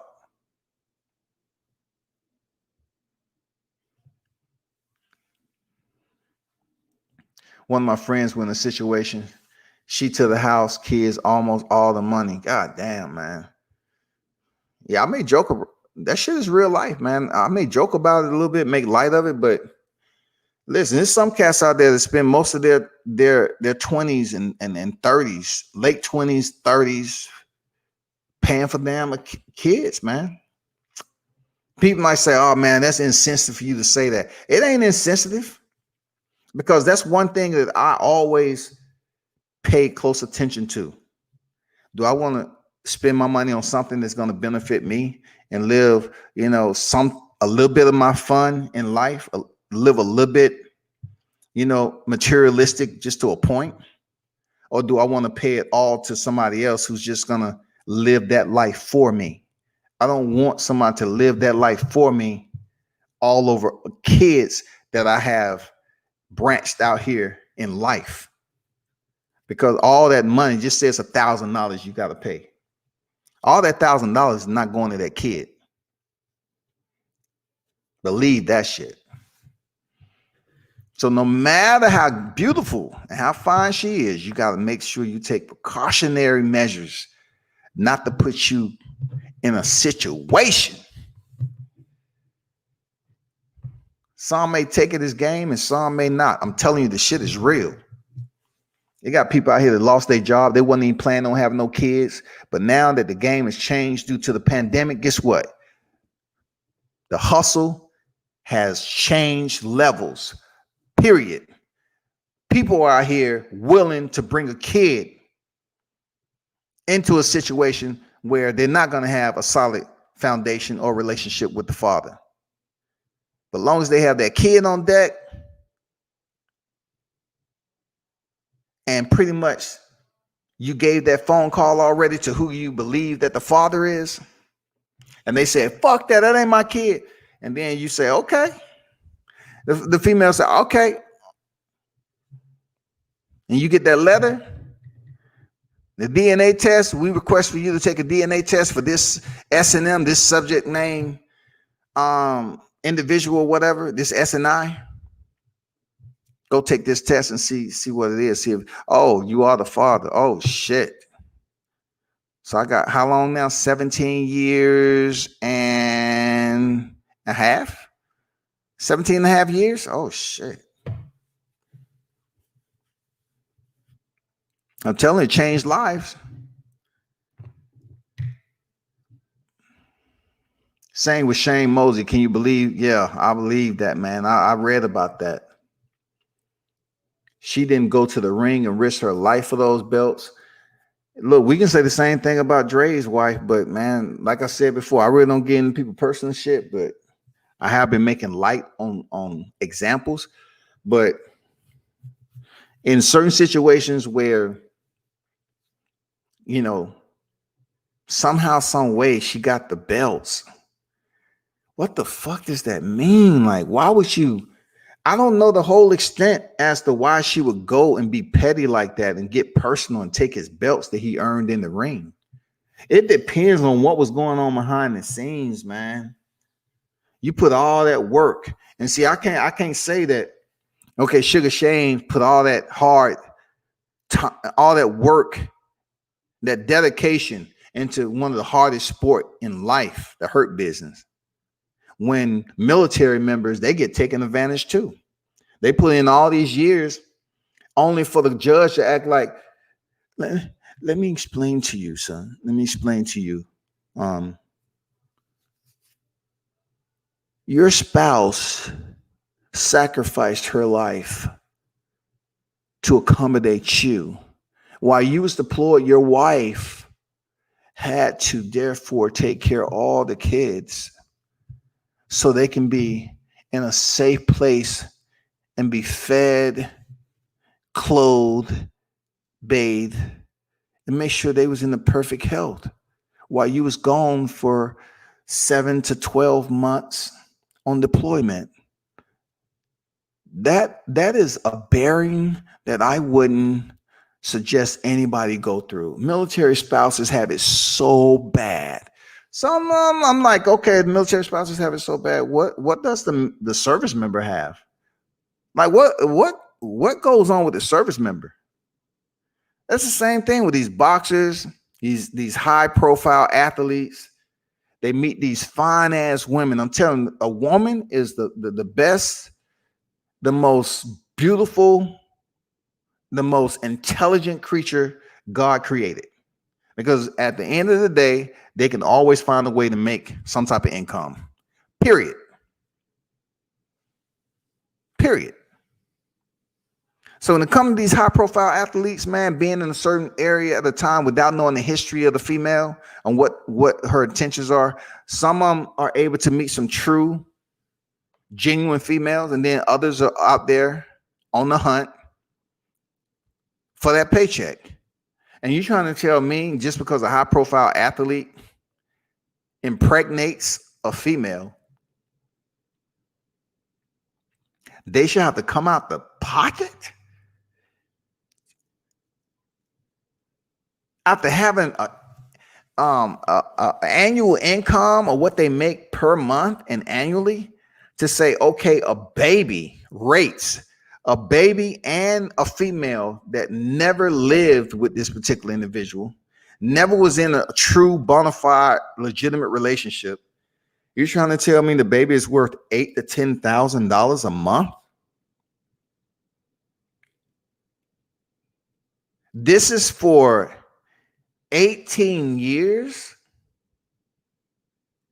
You have to pay 10 stacks a month, or furthermore, it's according to how much they have already. They might say, guess what? I'll just pay everything up front. So I don't have to worry about this shit. I'm done. It's over. It's no increase. It's no nothing. It's done. So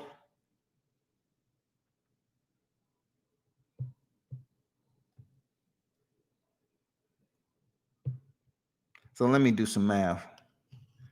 Let me do some math right quick.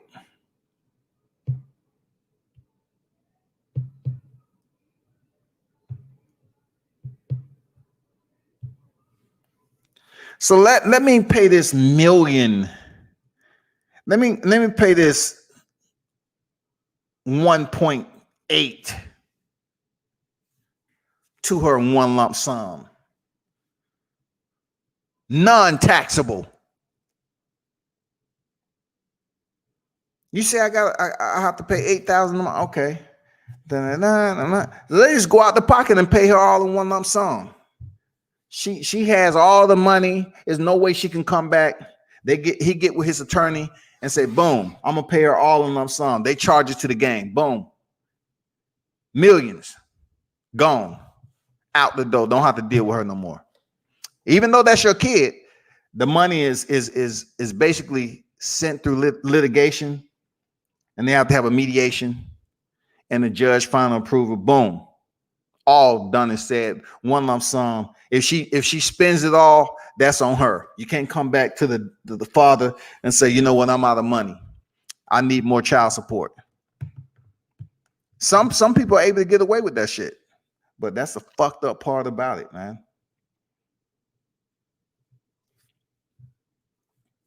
That's fucked up what happened to Mosley, though.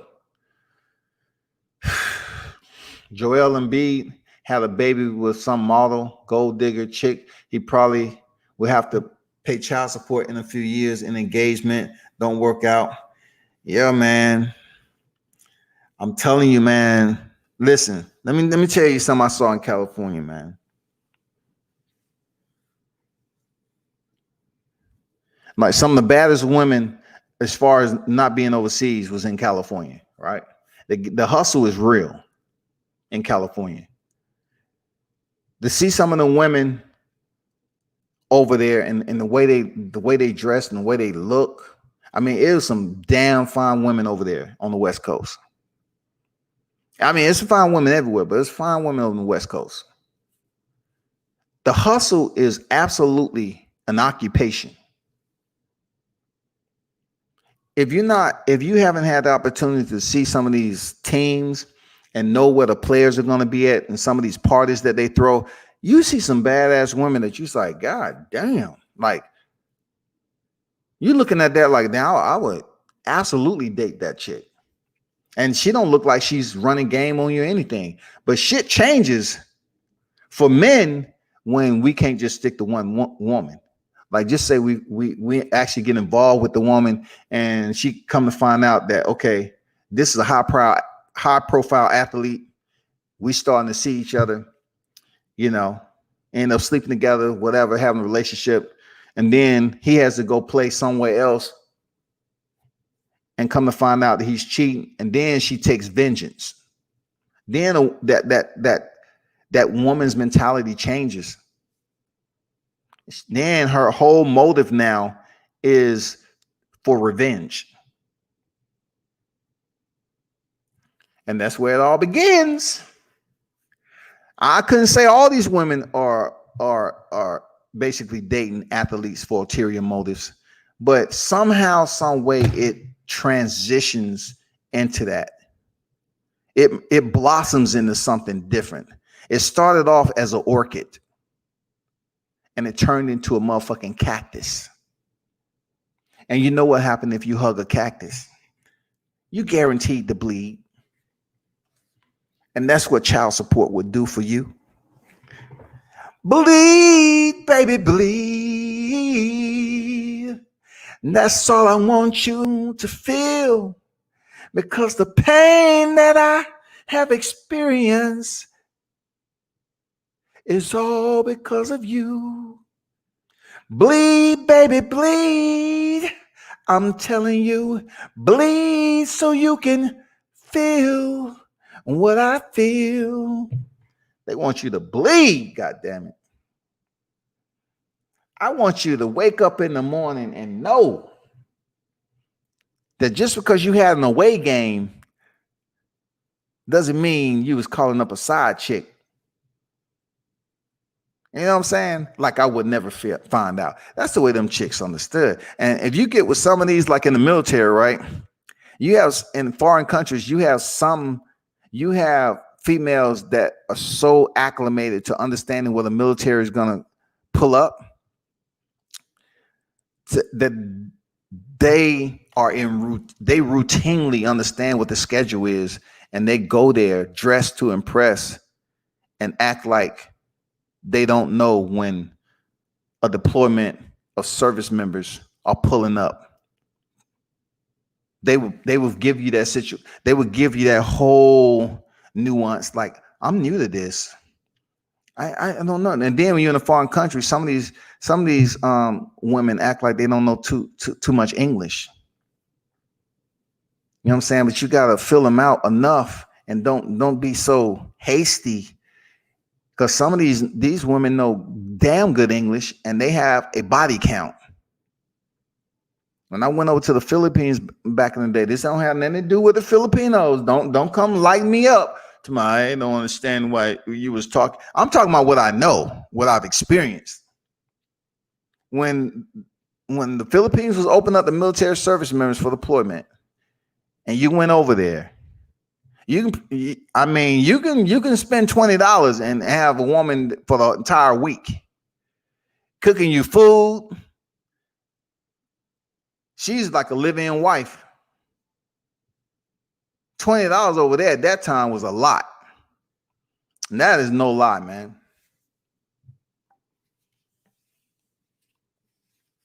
I know people don't want to hear about that, but that's the factual life, man. From Popeyes to overseas to goddamn child support. I'll tell you, the world has backstories. We live from the present. We live in the present, but we're grown from the past. That's just what it is. And foreign countries like South Korea, Thailand, Philippines, Australia, even Germany and Spain, man. It's a melting pot. I'm gonna tell you where the game changes though. When these women are educated by other women who knows where the service members are coming in, knows when the athletes are pulling up. They have the contacts on deck. So when you go up here and get one of these foreign women that understands what the system is, and you have a relationship with them, and they've been playing you, and they might have another baby you know nothing about because you just showed up to their country, and they get pregnant. Look, they can call up to the G-Pack, I-Pack, all that shit. And this woman can say, hey, Sergeant so-and-so, me and him was dating and he got me pregnant and I've had the baby. I want, to get a DNA test. Look, the service will go find you like you committed a crime already. You may not know this person has a baby. Even though y'all dated, they will go looking for you like you are the motherfucking enemy. Report to the Sergeant Major ASAP. There's a situation going on. And then the story has changed. It's a woman out here saying that you potentially may have impregnated her, and we don't know if it was consensual or not. These motherfuckers will put you in a situation. What? I don't have to take nothing. What are you talking about? You go up there, this so-and-so want a DNA test. Who? What's her name? Do you know Yuka Kimura? Yuki Kimura. Damn, Yuki. I don't know. I mean, I've been to the club a couple of times. Well, we're gonna set up a meeting, and you're gonna see if you know this person. Well, we're gonna have you send a picture. Matter of fact, sit down. We're gonna have her send a picture up here. Send the picture. Do you know her now? Oh, yes. Okay, stop fucking with us. You had a relationship with her and she's had your kid. Well, what are you saying? I'm not sure if that's my kid or not. It's people that don't went through shit like this.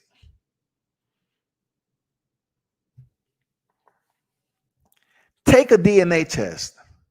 Comes to find out it's your kid. Your pay is garnished from that second on to the percentage of child support you're going to pay that chick. Believe it. Believe it. No ifs, ands, or buts. You're serving your country. And this chick was able to run enough game to the fact that she had the contacts to reach out, and she knows how long you're going to be because you was up there drunk in the motherfucking club on deployment, telling all your business to someone who already knows the game.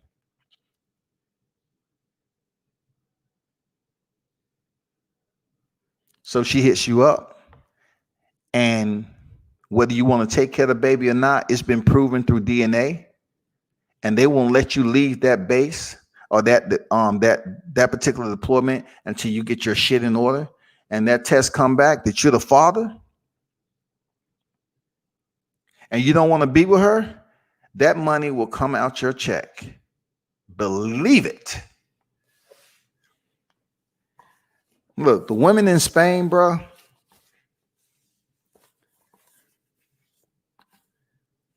Some of the most A1 beautiful women.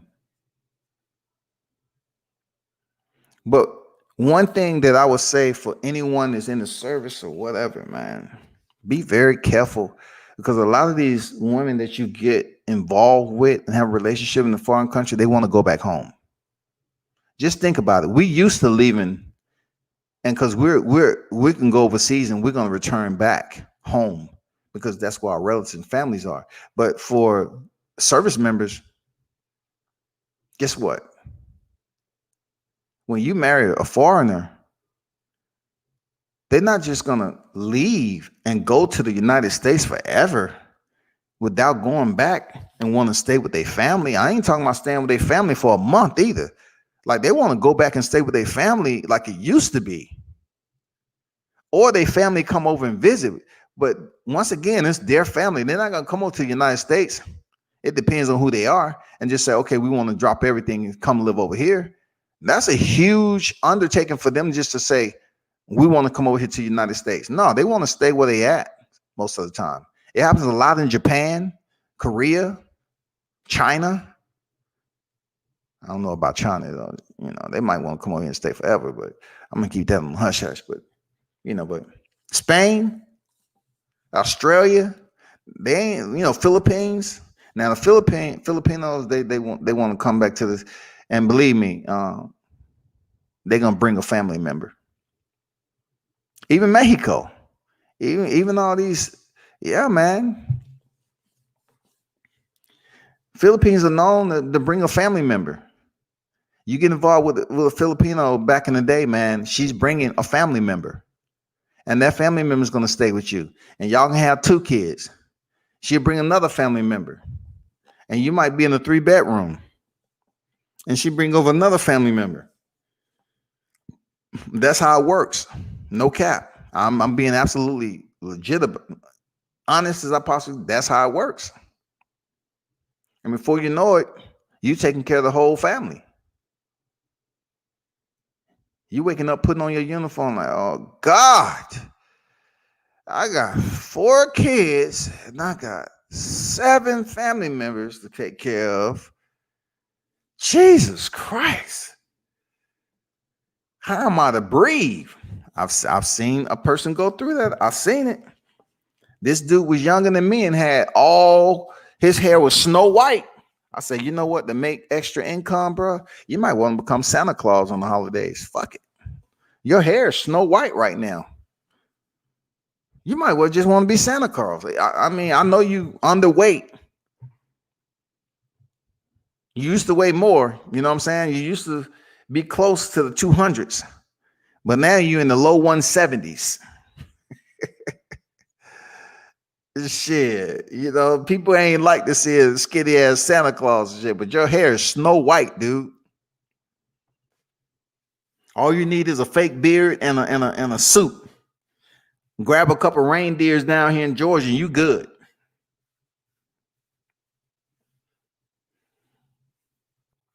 I ain't gonna lie to you. That shit is real life, man. Look, some of the finest women I ever seen was in the Philippines, though.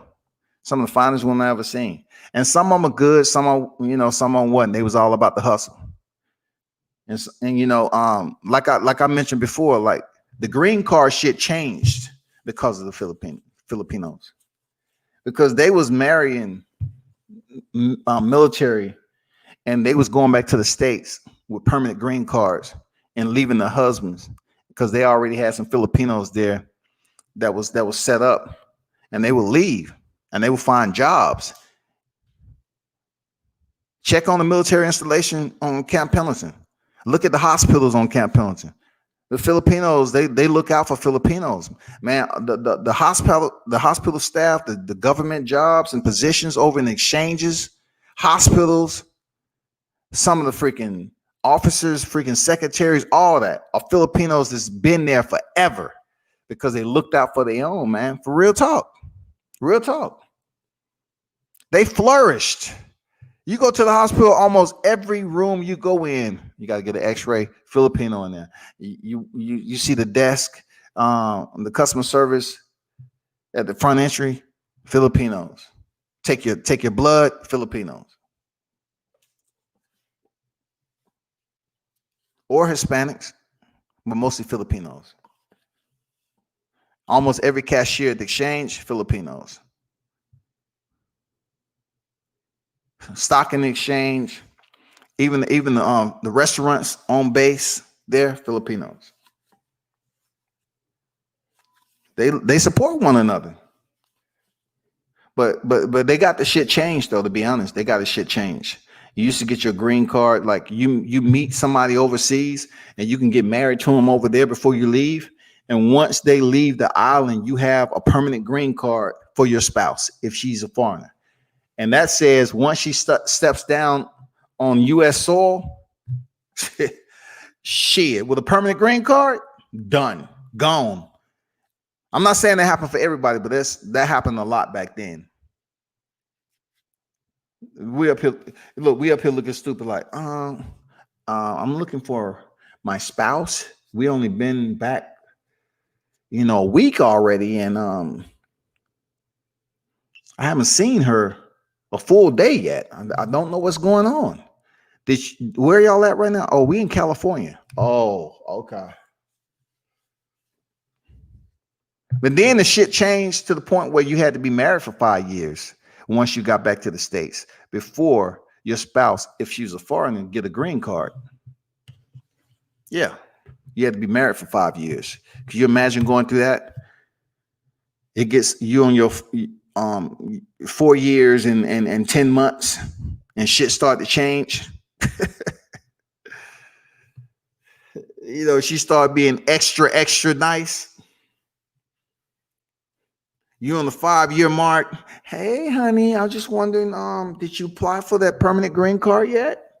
I just want to know, for the kids and everything. I just want to know. I get around to it. I'm working right now. I got to prepare for a deployment.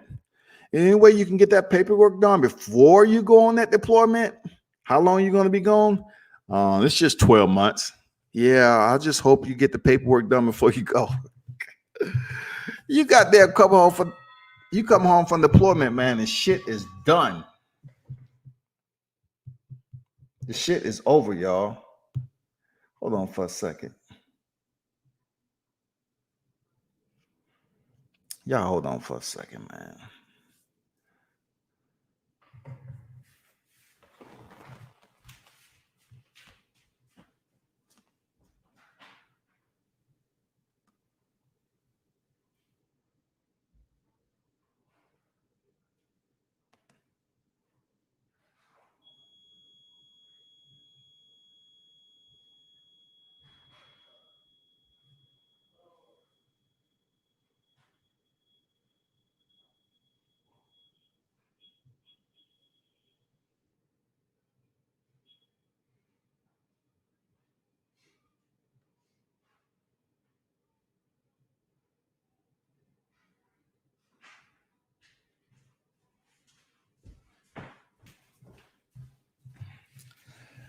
Yeah, I'm back.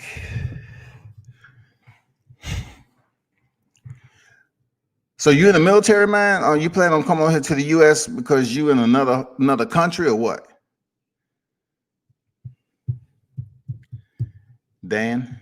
D. Hodges, what's good, man? What's good? I was just talking about general topics, man. I was talking about boxing, mixed martial arts, but if Adesanya is indeed, using, man, we have to wait to the test.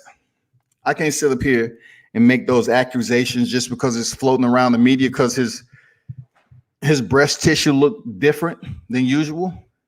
There's been plenty of people out here that I've seen do weigh-ins, and I'm saying to myself, that shit looked wrong. Like at one point in time, it looked like Corey Anderson. It's been plenty. Let me see, Corey Anderson. Who else looked that way? They used to have the TRT back in the day. They banned that shit, but they was saying that certain fighters were still on it. But when it come to pads, man, that's what they partner with USADA for. You know what I'm saying? They partner with USADA for that shit to catch those guys. They pay for those testing too. They pay for it.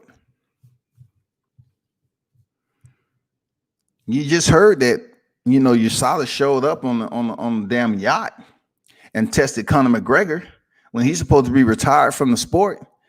They showed up there and tested him. I don't know what's going on with that, but it's some back and forth, between him and Dana White. They showed up. USADA showed up and tested him. So that means he's still in the testing pool. In order for you to be approved for a fight or what have you, you have to be in the testing pool at least. And I guess Conor McGregor's still in the testing pool.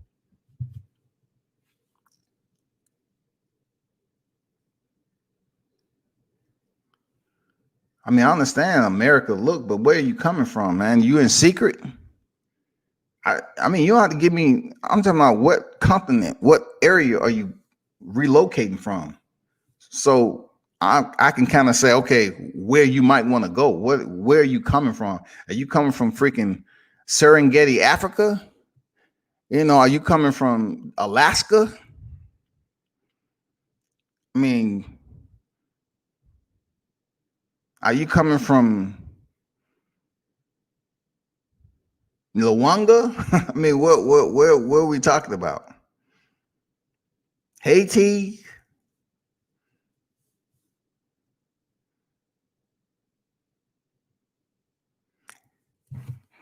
Anywhere it goes, people to be able to direct you on where you need to go, man. Like it's according to what you're looking for. You want to go somewhere where you're going to get somewhat the same as far as party atmosphere, the vibes. Just be careful because the hustle is real. You come over here and tell somebody you just visiting America, you might get the hustle ran on you quick.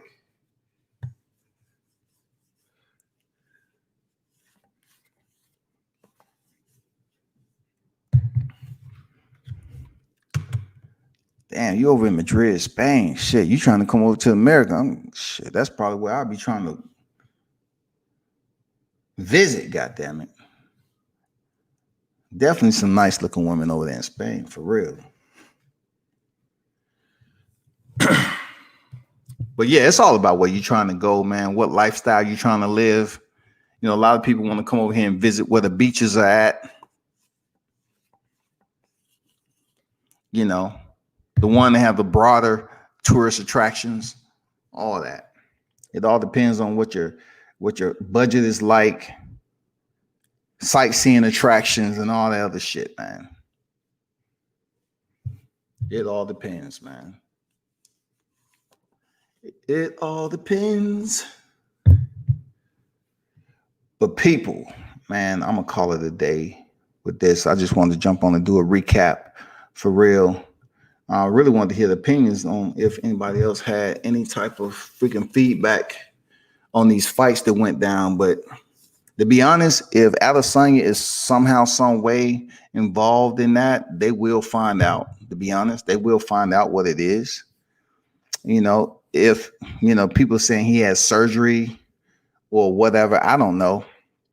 But if your pectoral tissues different than previous pictures and no one's talking about any type of operation or injury, then somebody might take it to the extreme and say, you know what, he's definitely doing some type of performance enhancing drugs. Something is going on, like something is going on. I just look at the way Paulo Costa, he was accusing Paulo Costa of using performance enhancing drugs, but then Costa, if he was, it might have been to help him lose weight and balance the scales on weigh-ins. But then that means his training may have suffered. You know what I'm saying? If you're gonna gain all that weight and you compete at 185, but you're walking well over 200s, he might have spent a lot of that time, especially during this pandemic, dropping weight. And then when he got in there, he felt sluggish and slow. I don't know, but I can tell you, I told you when Adesanya jumped on the scale and weighed in with a camera hanging on his neck and with his shorts on, he was coming in for speed. And goddamn it, he was the Flash that night. He couldn't miss with his jab. His kicks landed, easy work.